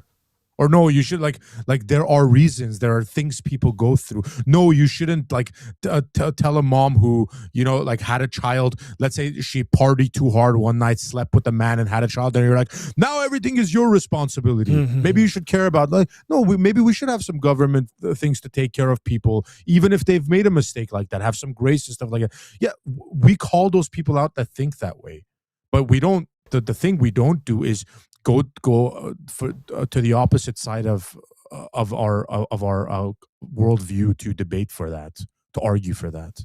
Yeah, we stay on our side and we argue for that stuff. Somebody said, Jamie said, can you be a gay and hold to all the Christian essentials? I just want to respond to that. This is my response. Yes and no, in the sense that you could here, I'll say it like this. Like, one of the essentials I gave is like Christian sexual ethics.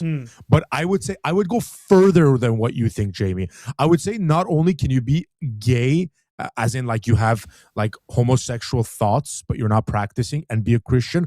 I think you can be practicing and be a Christian. Let me say, let me give my reason here. I think Man, you're about to get in some trouble. No.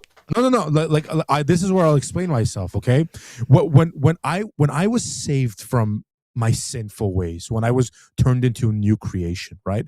We all like to believe that everything happened immediately.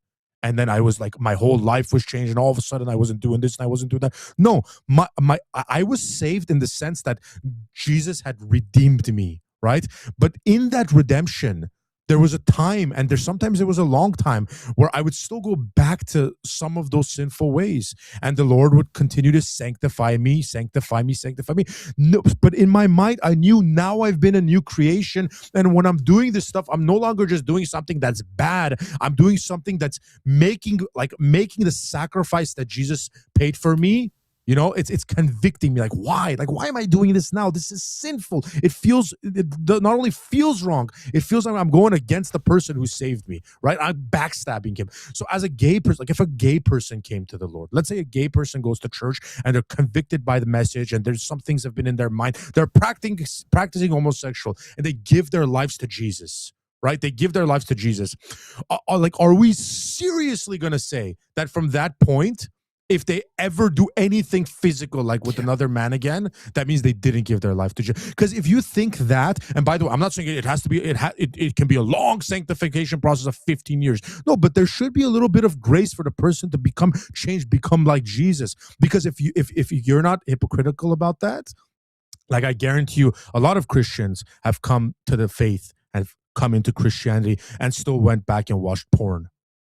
Right? Or slept around. Professing faith, or slept around, or whatever. And like, nobody points at you and says you can't be Christian. But again, I don't draw this long sanctification, bro. Like, yeah, they can be gay for 3 years, 4 years, 5. No, I say like you immediately have to start working against that lifestyle, especially homosexuality, because it's like a nature thing. Like, and we've had this conversations before.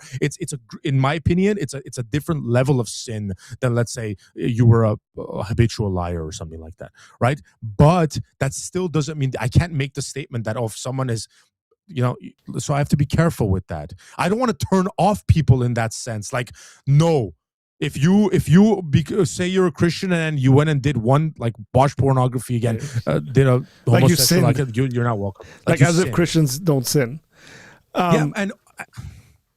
I mean, no, you're absolutely right on that, and people need to realize that and understand that, and be careful not to fall victim to what I would say is a legalistic way of thinking. I mean, I'm seeing quite a bit of that.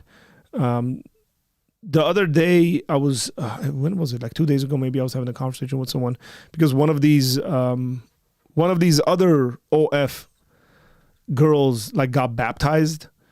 It was like all over social media. And I mean, I haven't looked into this at all.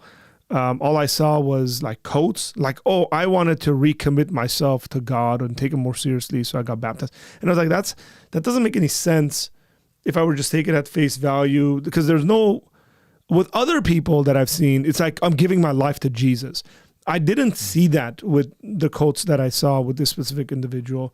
And then, you go in the comments and you read, and people are like, this can never happen. This is their new way of like gaining popularity, is that they go and they do all this nasty stuff. They do all the OF stuff. And then all of a sudden they have a change of heart. They become Christians.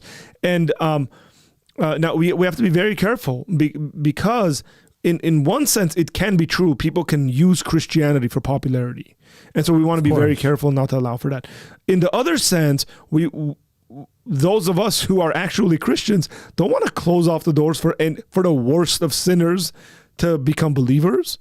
It's the same way, essentially, in my mind, of the early church being terrified and not accepting Paul as a true convert because he was out there persecuting the church. I would say take it one at a time and let people's lives play out, and whether they're actually repentant and allow for the Lord to do that kind of work in their lives. And so people come from all sorts of pasts to the Lord. And so, yes, there is an aspect of the sanctification process that those of us who've been in ministry have seen, not only in ourselves, but we have seen in people, generally speaking, struggle through various things. And somebody might not have a struggle for 6 months to a year, and then they fall into the sin. I've seen this with guys who've come out of like drug addiction and be clean for many years, and then all of a sudden something happens in their life, they slip up, and they go back to that, and then they create all sorts of issues.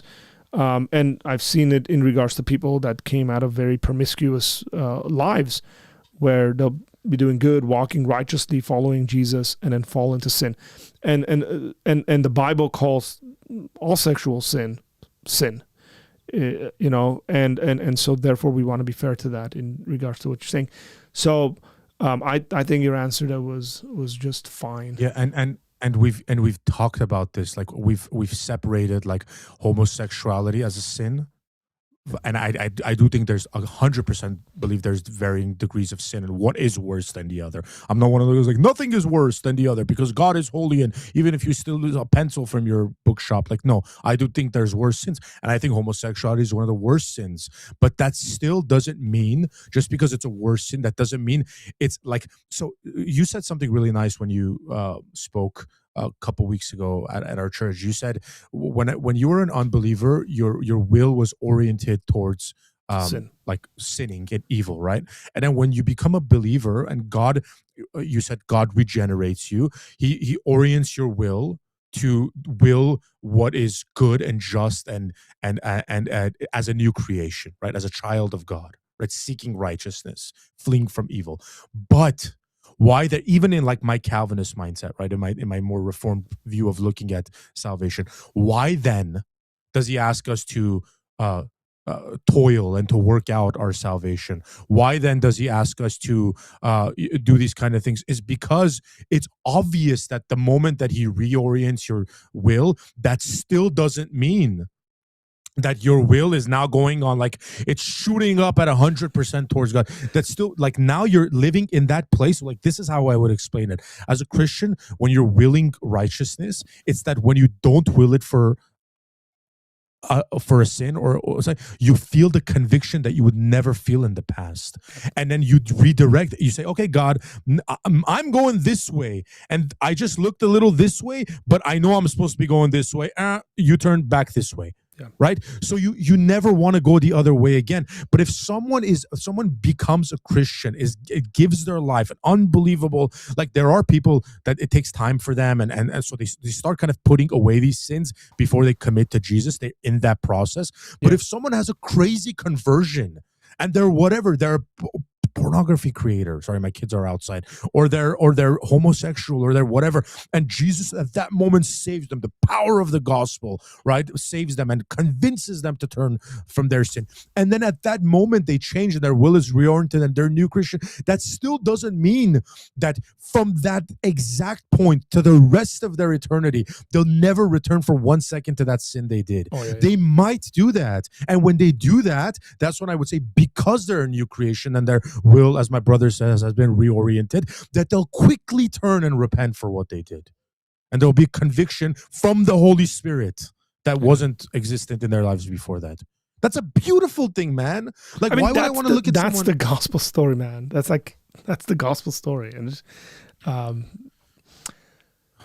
there's something that I think in political discussion we also need to speak about here, Tom, is that justice matters. But definitions matter as well.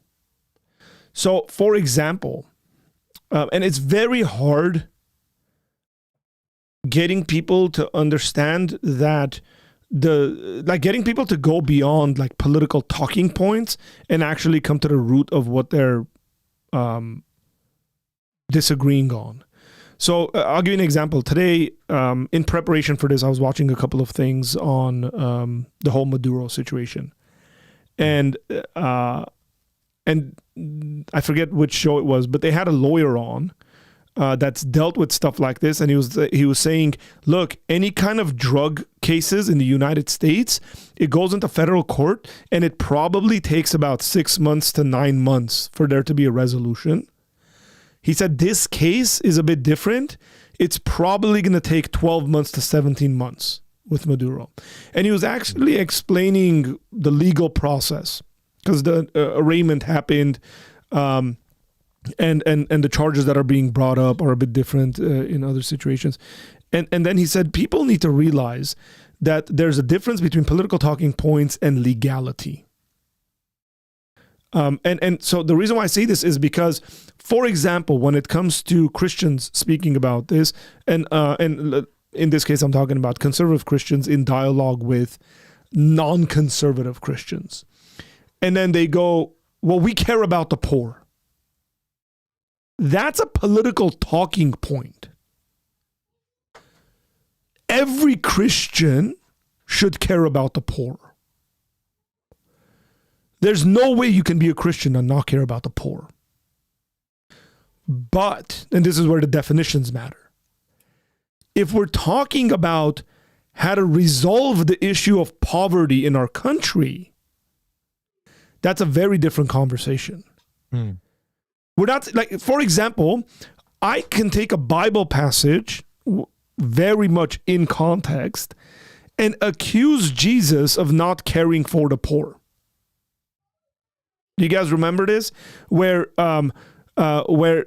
there's the alabaster oil that is quote unquote wasted upon Jesus, and one of Jesus' disciples who loves money a lot says that could have been sold and used to take care of the poor. And then Jesus says, you will always have the poor with you. But this has been done in order essentially to anoint the Son of Man for his death. I can take that verse out and say, see, Jesus didn't care about the poor. Here's a very expensive thing that is spent on him. And if he really cared about the poor, he would have listened to Judas. Right? That's the guy to listen to, I suppose. And my point here is we all as Christians should care about the poor. It's not, now if you're a Christian who doesn't care about the poor, I would say there's a problem with your heart. You ought to care about the poor. But the real disagreement should come upon, how do we solve this issue? Is solving poverty for people, the way we solve poverty for people, giving them money like an allowance that you would give to a child, whatever, $300, $400, $800 or whatever like that. Is it like complete government assistance? Or is there other ways that we can develop in which we care about the poor in our country? That's a more meaningful and proper conversation to be had. And that entire conversation could be had and should be had amongst Christians, morally conservative Christians who are disagreeing about policy and how to solve an issue of poverty in our country. And there could be multiple ways we do this.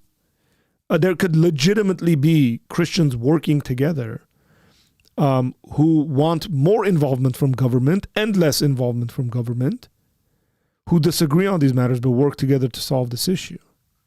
But to tell someone, oh wait, you don't think we should tax the rich and give people this kind of money, that means you don't care about the poor, that's a political talking point. That's not actually a proper dialogue, proper disagreement that should be had.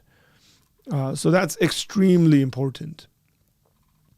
Let's see if I want to mention any of these other things. I think one of the things you mentioned was so good, which is like we have to define these things, like the definitions matter, because because even like you could say, like you could use a super difficult word like supercalifragilisticexpialidocious and say, now let's create the definition for it, and then everyone would remember that definition. But then we forget, like in the simplest of things, like Christian. Like, what is the definition of a Christian?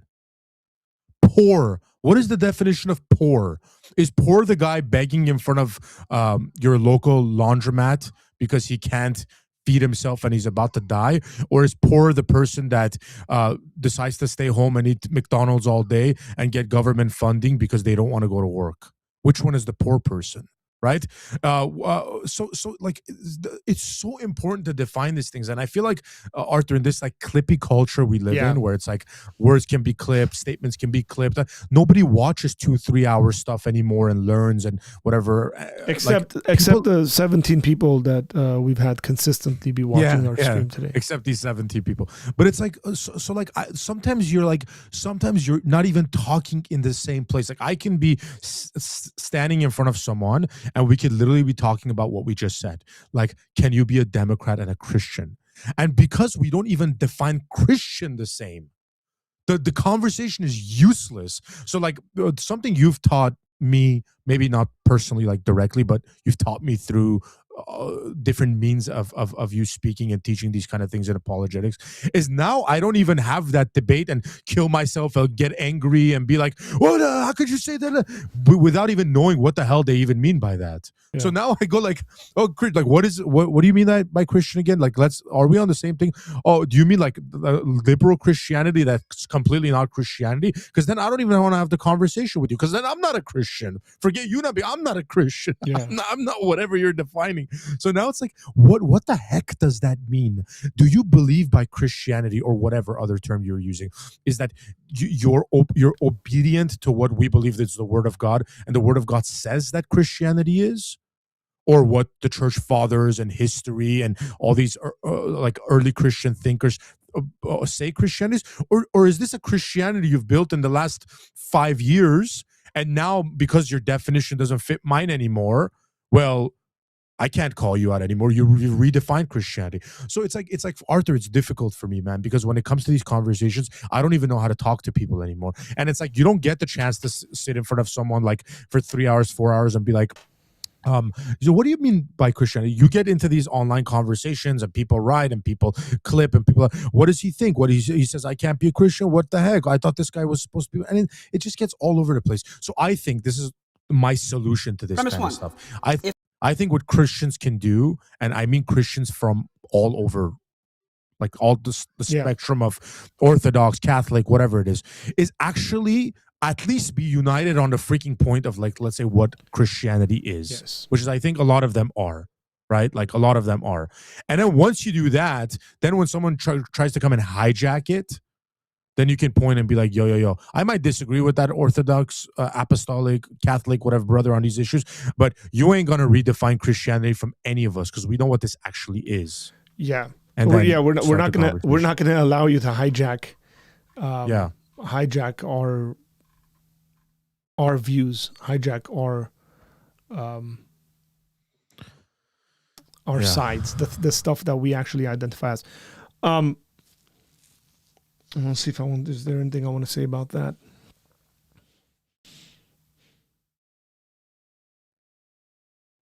Sepp asked the question, Arthur.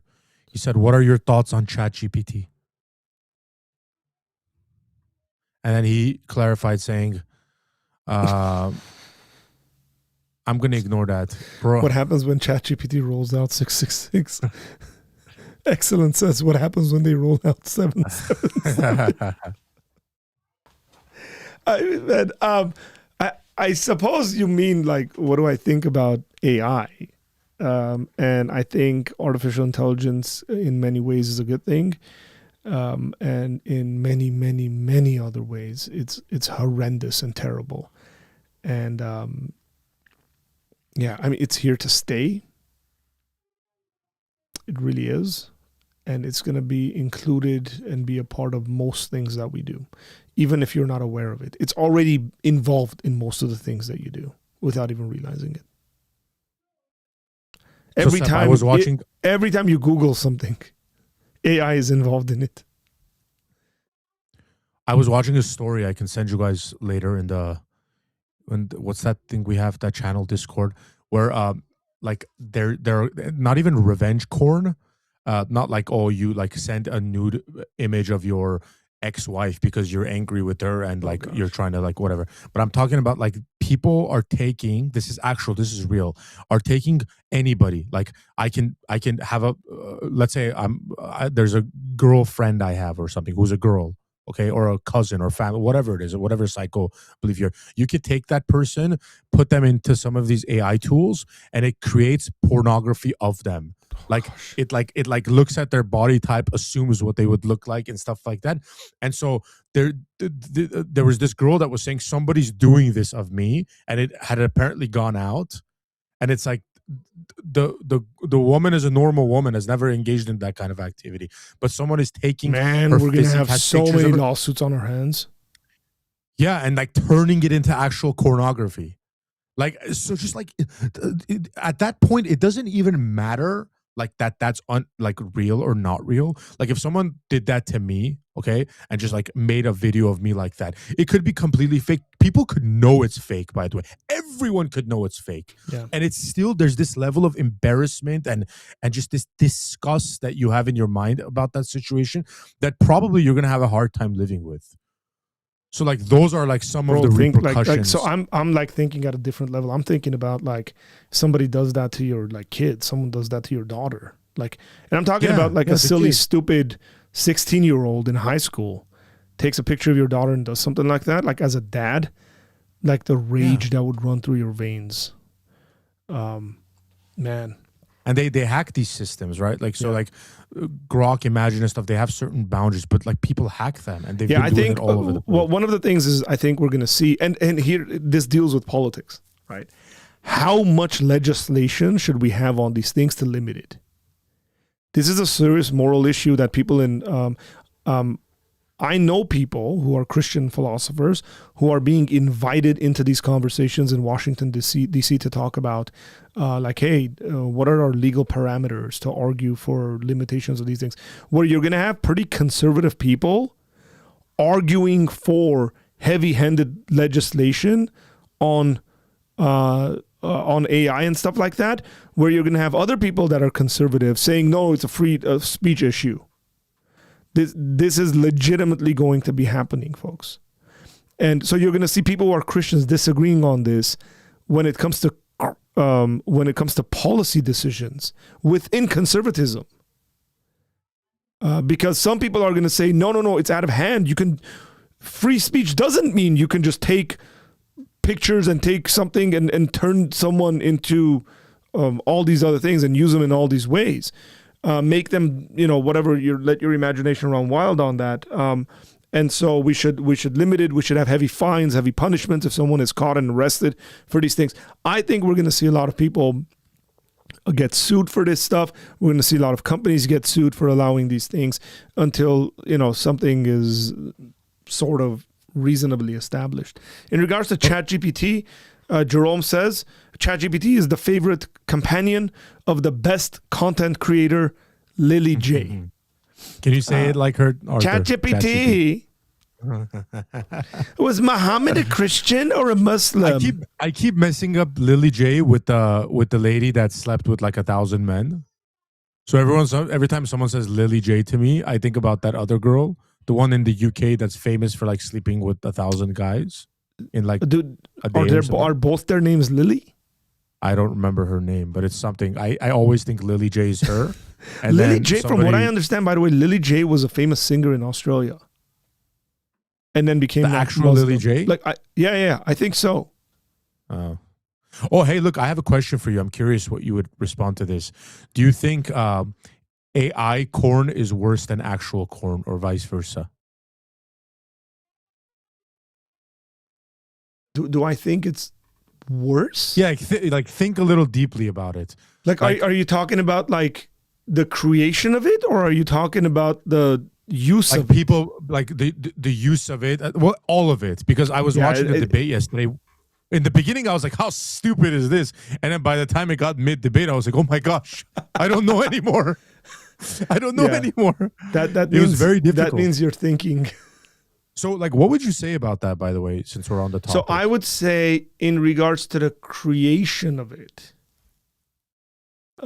it's worse because you have active people that are participating in sinful behavior. Right. In one sense, it's cartoons, essentially. In the other sense, you have actual people. In regards to, and I'm thinking on my feet here, guys, so be gracious to me.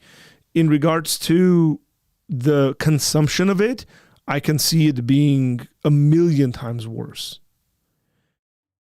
Predominantly because it's reliant on people's imagination and what they can make the AI do. And I think that's going to create some weird fantasies that people haven't been able to intake because actual individuals won't do stuff like that. Yeah. The other day we were talking about we're talking about, I think it's Saudi Arabia, if I'm not mistaken, but it might be one of the Gulf countries. There's a whole aspect of a bunch of sheiks and stuff like that, that like women have been found dead there, and certain things have been done to women there that are heinous. Like I think there's some models from Russia that were essentially they're promised a lot of money, they end up there. And then they get used and abused in just horrendous ways. And we were speaking about this sort of stuff and what would get individuals to partake in those kinds of activities. And I don't want to get into the details of this because it's like disturbing and disgusting. And then somebody that was a part of the conversation said, bro, when you have so much money and you've partaken in everything that you can possibly partake in, people like essentially having authority over people, like individuals with wills, is like the thing that's gonna like give you pleasure, and like abusing them is what's gonna give you pleasure. And like money loses value, normal human interaction loses value, and I say that because now your average person will be able to do all those things to work out their fantasies using AI that they wouldn't have done so when it comes to normal, if that makes sense. Even if that makes sense, normal of age, yeah, or of age or whatever. But then the that's the thing. Like if you can create that content of, let's say, something that's illegal in current times, then could you actually be creating people who are less desensitized in real life of the illegality of it? Oh, like yeah, if absolutely. people are creating like you know what I'm talking about. If people are creating that kind of corn, right, and then now they're walking into public having like indulged in those fantasies. Oh yeah, it's like, what kind of people are you creating now? And on top of it, can you actually make it illegal? Like if it's not a real thing happening, is it illegal? And this is what I was talking about. You can make it illegal. The thing is, this is my point, was you're going to see conservatives who are going to be disagreeing with one another when it comes to making these things illegal. Some people are going to argue that you should make it illegal because it's immoral. And then there's going to be people that are arguing that even though it's immoral, the state doesn't have a right to make it illegal. Yeah, but here's the thing. Let me ask you this question. I totally, I'm on the camp that you can make real corn illegal. It's not a First Amendment issue for me. But I'm not even talking about that. Let's just assume they make corn illegal. Yeah. And then you take something like AI corn and you start creating whatever kind of content you want. What would be the legality of removing that kind of corn? Because that's not involving actual people, and on top of that, it's not involving like traffickers or anything of that sort. And if you said you could remove fake corn, then could you make the argument that you can't make movies with, I don't know, murder or whatever? Like how far can you push it? Yeah, you know and this is and this is what I mean, that I know of people that are a part of conversations of like how far can we push this legally? How far can we push it? What are going to be the limits that we're going to put on these things? Because there has to be limits that we put on them. And then it's going to be a censorship issue. It's going to be a censorship issue. You're man, gonna have to do some kind of censorship. Yeah, oh yeah, absolutely. On the fake ones, because you can say the real one is actually exploiting people and stuff, and so you can make that kind of argument where it's actually causing illegal activity. and so we're gonna ban it. I don't know if you can make that argument for like. Well, you can if it's the state's responsibility to even protect an individual from himself or herself if they are harming themselves. And we do have laws like that, so Yeah. you could make that. So case. you can make arguments. Man, it's going to be, we are living in some interesting times when it comes to the it's gonna get morality, nasty the in the next ethics, the few years. legality of these things. Right. Oh, yeah. I mean, again, it goes back to, does the United States have a right? Somebody was asking me yesterday what I thought about this whole Maduro situation. And then I said, well, this stuff they've been planning this for a while. Like when Trump came out and said that we're designating cartels as terrorist organizations, like this was a part of the whole plan towards that. And by the way, that's part of the reason why the Colombian president is being a loudmouth, because he can very easily be classified as one too, because 20% of the cocaine coming into the United States is going from Colombia to Venezuela into the United States. And it's also funding Hezbollah and the Islamic regime in Iran and stuff like that. But so they were saying, well, what is to stop, the French government from designating the U.S. president as such and then coming in and getting it? Like, these are the sorts of questions. I think those are legitimate questions. This situation is a bit different because he's not a legitimate president of a country. He's the head of a cartel. One of the very interesting things that I read was a bunch of the people that died are Cubans. Like his immediate surrounding people defending him were Cubans because he can't get Venezuelans to come defend him. That's how disliked he is in his own country. So he's got to have Cuban mercenaries essentially defending him. And just pay attention to the people who are the loudmouths that are running their mouths about Maduro and defending him. Pay very close attention to that. I find it ironic that the people who don't want kings in the United States, no King's Day, are arguing for the release of an actual dictator in another country. I'm just asking questions. Yeah. Federal law prohibits the production, advertisement, transportation, distribution, receipt, sale across with intent to view and possession of any CSAM. I don't even know what that is. What's CSAM? What's CSAM? Including realistic computer-generated images. I have no idea what CSAM is. I don't. Okay, you Google it because I'm not touching that. Quoted off of FBI site, I just found there are also incidents of teenagers using AI technology to create CSAM by altering ordinary clothed pictures of their classmates. I know there was a situation like this in Florida, if I'm not mistaken, that a bunch of boys essentially took a picture of one of their classmates and then did this and were circulating it, and this girl was on campus and all the guys were looking at her all weird, and she's like, what's going on? And somebody cracked and said, oh, we all have pictures of her nude. And so they had all gotten in trouble for it. So yeah. It's insanity, man. I think one of the things we can do is have really heavy punishments for things like this, like really heavy-handed punishments, both for individuals that create them and distribute them, and for the companies that allow it. Yeah. Yeah. And also realize that like some of the laws and legal things we have put in place were put in place before like the understanding of Correct. Some of these things. So I'm not saying that, like, for example, freedom of speech should ever change or the idea should ever be altered, but you got to have some of the caveats there, some of the nuances of freedom of speech. You got to like be open to including like AI images, which they like completely weren't thinking about when they wrote these kind of things, you know? This British guy says, but what happens if one wants a king, sir? Then, one can have a king. What you do? Yeah, at least don't get a Muslim one in the UK over there. Yeah, especially one that is supposed to be, especially one that's supposed to be the head of the Anglican Church. All the while, the Cuban government said there were no Cubans in Venezuela. Now, all of a sudden, 32 died. Also, Fidel is there. Fidel is the one who gave Hugo Chavez the game book in how to implement communism. This is true. I was watching a video of yesterday. Hugo Chavez was like obviously before he had died, he was like in a panel and he was saying something annoying, and the king of Spain just looks at him and goes like, "Cállate!" Cállate! I saw that. I was like, this is so epic. Hey, shut your mouth! I'm a king, you loser.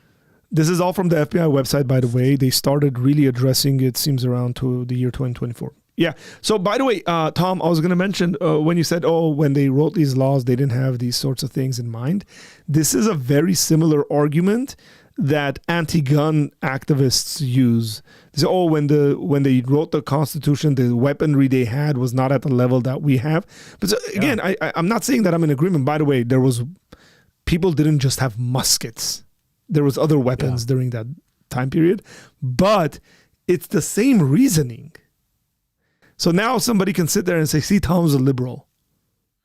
Yeah, it's true. But also we do have that conversation has matured a little. So we do have laws. Yes. Like I can't go out and do certain things or make my guns certain ways and yes, some of them you can argue are unconstitutional. Some of them aren't. Like I'm sorry, conservatives out there. Like I wouldn't want my neighbor having like a tank or something in his yard. Really? Or like a crazy machine gun. I went to a wedding of a good friend, and his wedding it was very interesting. It was at this, like the forklift machines. It was at a yard for forklift machines that are being redone and sold outside of the United States. Business idea, folks. Basically, it was stuff that people in the U.S. weren't using. They were taking them, refurbishing them, selling them outside the United States, because plenty of countries would love to have those machines. But on that property, there was about 3 to 4 tanks that this is in California, by the way, that the owner decommissioned, obviously. But the owner just had a love for tanks and had bought these tanks. Yeah, that's fine. there. But I'm sure you wouldn't want to tank your next door neighbor in the city you live. Yeah, I just wouldn't I wouldn't because he would ruin the streets every time driving into. Yeah, like there are laws. Like there are things like when guns became like they are. Right, like high powered and all these scopes and things. Yeah. Like people created laws and we disagree and we fight back and forth and people have honest conversations and some people are doing it out of a bad place. Some people are just trying to do it out of safety and then there's background checks and all this. We do that stuff, but the AI stuff is brand new. At least to us, it's brand new. So the conversation really hasn't been had. So it's like now we're having the conversation. Which is why it's so important for Christians to be involved in politics, because as technology changes and new things come up, there are new things to fight for and new things to fight against. So, and they're challenges, and Christians need to think deeply about these things. And sometimes we are not at the level we should be at when it comes to deeply engaging with things like this. Both theologically and like legally. Yeah. Tom, you're wrong here. Who do you think makes them? Elon Musk owns a spaceship, and so does Jeff Bezos.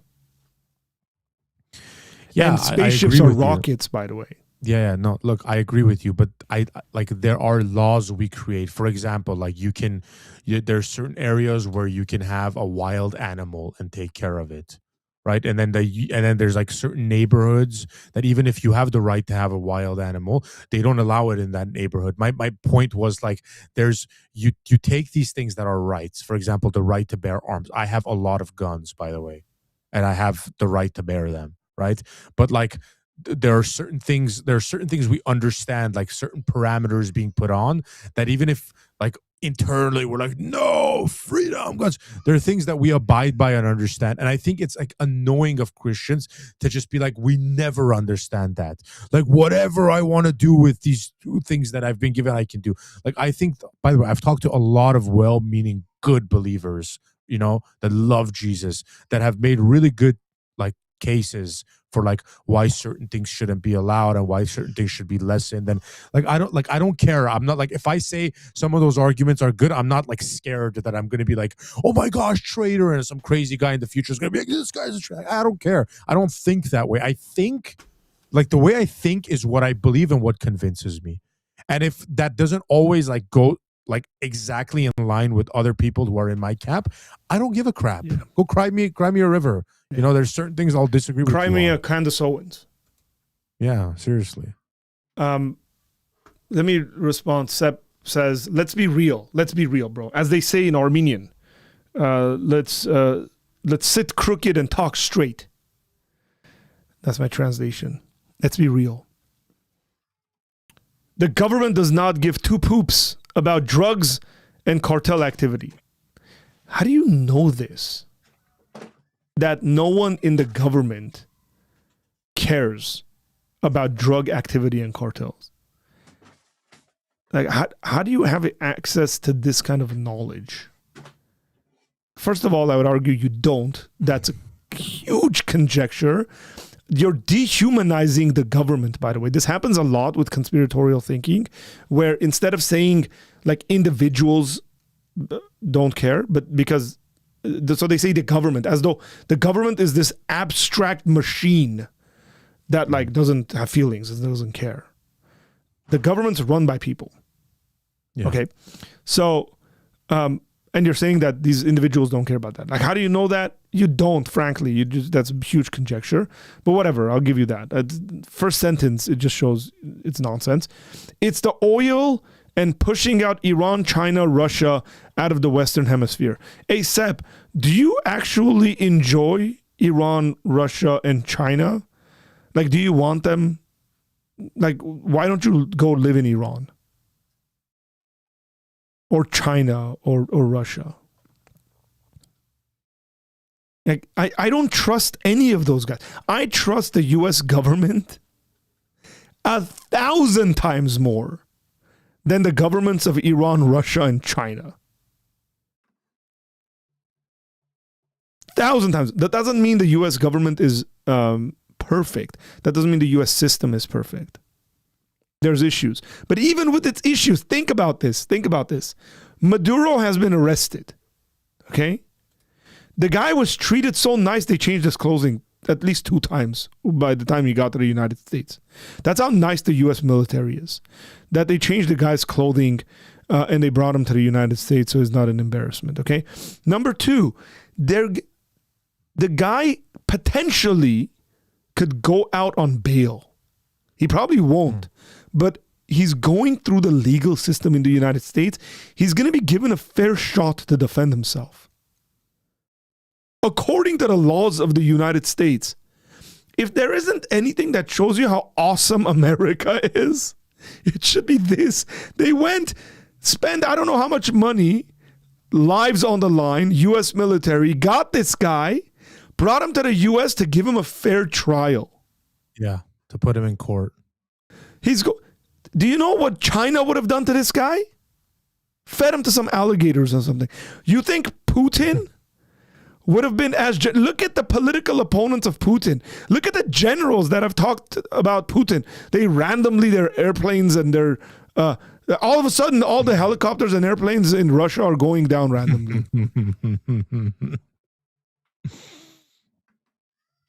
Like, that's funny. The fact that the guy's going to be in court, he's going to have lawyers that are going to defend him, he's going to go through the system. The state has the responsibility. He is innocent till proven guilty. Yeah. The state is going to have the responsibility to prove their case in a court of law. Do you know how complicated it's going to be for them to develop that whole case? To present it, the state, the administration is going to have the more difficult job to do than the defense. Yeah. Except I think he should get life in prison for the way he sung. Don't worry, be happy, la la la la la la la la la la. Whatever he did, he was trying to sing the melody. This is a techno-petro oligarchy. Okay, man. Excellence. Not only do I have a lot of guns, but I have one right under my table at all times. Oh, that's a cute one. Is that a real one? This is my Heritage Rough Rider. It's a 22 right here. So you can see for all the YouTube haters here, there's nothing in there. Oh, there's nothing in there right now. Yeah, well, mine that's in my office has something in it. But I keep this with me. This is a nice gun. This is if you in American terms. By the way, guys, this is a nice gun. This is like if I want to hurt like you, Cowboys, but I don't want to man. hurt you all the way. Hey, cowboy. I don't want to hurt you all the way. That I kind of mine will hurt you. Oh yeah, that's a. This is just a 22 right here. By the way, this is not a gun for the liberals that are watching. For the liberals and Europeans that are watching, This is not a gun, but it is sitting right here. and this is not a knife. That's not a knife. This is a knife. Where's my knife? Oh man, I have little tiny knives here. But Crocodile Dundee, bro. Mine, I would have to get up and get it. So I'm not going to do that. A cute gun isn't... We can't hear you. You're muted. How did this guy get muted? What did you do? Said a cute gun is an insane sentence. Nope. We can't hear you, Tom. Did something weird, man. That's a 38. Excellent.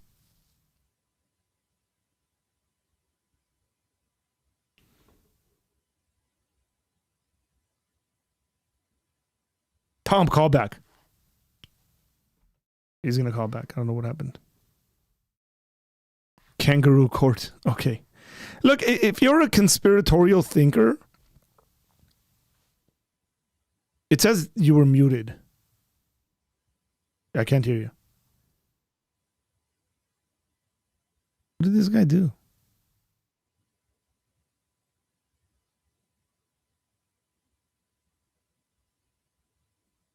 Did you hit the mute button on your computer?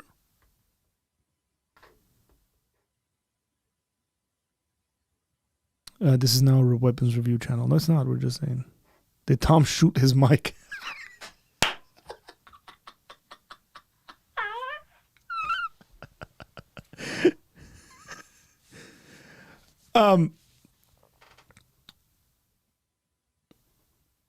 The 38 is a small gun. Don't worry about it. We got bigger ones. That one's just for, you know. It's YouTube. What do you mean it's YouTube? It's not you. YouTube can't mute you. You're literally using a software. It's YouTube. This guy. You sound like Sepp. Conspiratorial thinking coming through. This is why you shouldn't own guns. They magically violate microphones and streams. Oh, gosh. Guest is in the green room. Okay, hang on. Now he's doing it with his phone to see if it works. What a big head. Whoa. Can you hear me? Yes. Ah, YouTube. You thought you could get me just because I showed my heritage Rough Rider. Smarter than you, YouTube. But hey, listen, I gotta drop anyways because my kids are going crazy outside. But I was gonna say, something super interesting I heard before I leave, and I want people to ponder on this. Saddam Hussein, before he was hung, and I just found this out, by the way. You might know this, but I didn't. Saddam Hussein, before he was hung, requested from the guards that they allow him to watch Passion of the Christ. That was one of his last requests. And I was like, this is some Christian TBN mumbo jumbo. I don't know about this. But I went and researched it, and it was true. And then I asked ChatGPT. I said, ChatGPT.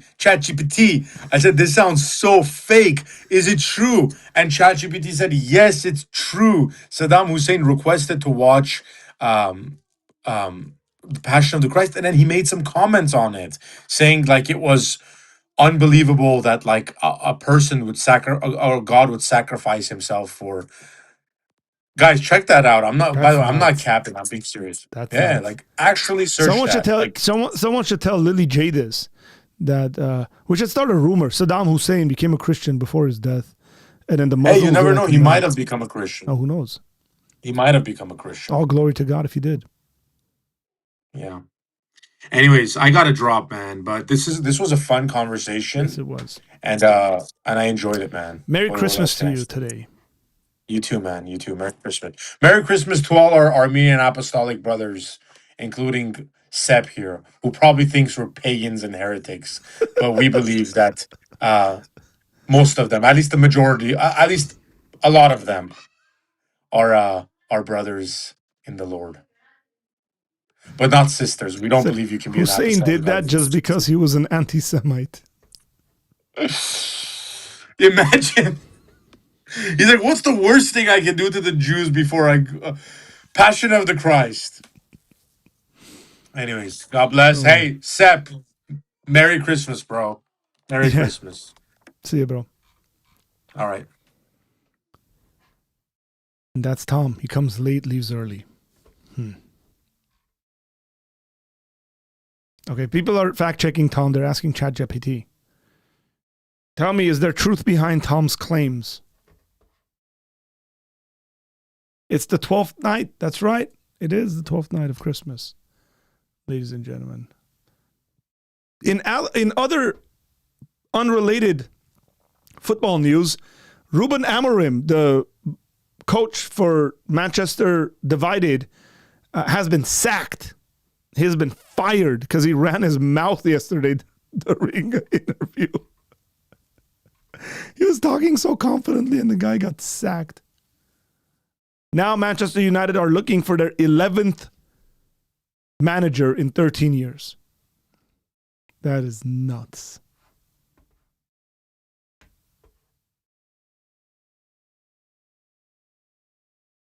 He probably wanted to watch a movie once before he died because images are haram.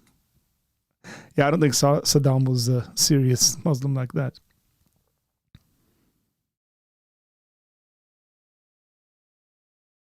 Bro, Saddam's last words were, the CIA killed my country. Yes, and Saddam is a very trustworthy individual to believe in the CIA killing his country. Not him and his sons and the dictatorial and the millions of people they dropped bombs on and killed and the women they raped. They didn't do that. The CIA did it. See, this is the stuff that some critical thinking would help.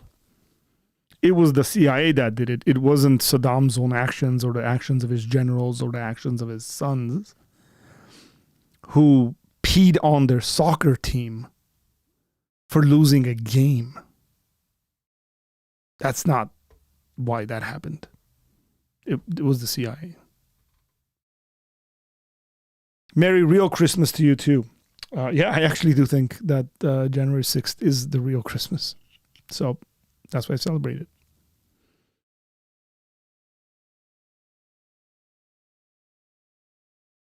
We live in a world where Frank and Slot held their jobs for longer than Amorim and Maresca. Yeah, with all that said, guys, I got to go make some preparations as I answer this question here. Question, what are some events you are excited for in 2026, specifically for Apologia Center and for your own formation? 2 events. Number 1, the Bless God Summit. Excited for that because I will be speaking at the Bless God Summit March 5th to the 7th. For those who are in the area or not, go register for that. And then if you can't afford it, there's help. Ruslan set up a way where you can request for some help towards that. And then after that, most likely, my guess is in April sometime, we will do our own conference. We're figuring out the details of that, but the Praise with Reason, essentially. I don't know what we will call it. We might call it Praise with Reason. We might call it something else. But we're looking at a date in April for that. So excited for that as well. There's a couple of other things. I just can't mention them. A quote from Newsweek. After the film was over, Saddam said he was angry at the way the Jewish characters in the movie had treated Jesus. Go away. That can't be real. You're missing with me. He maintained that Iraqis would have treated him better. He added that The Passion of the Christ was the best movie he'd ever seen. It's nuts.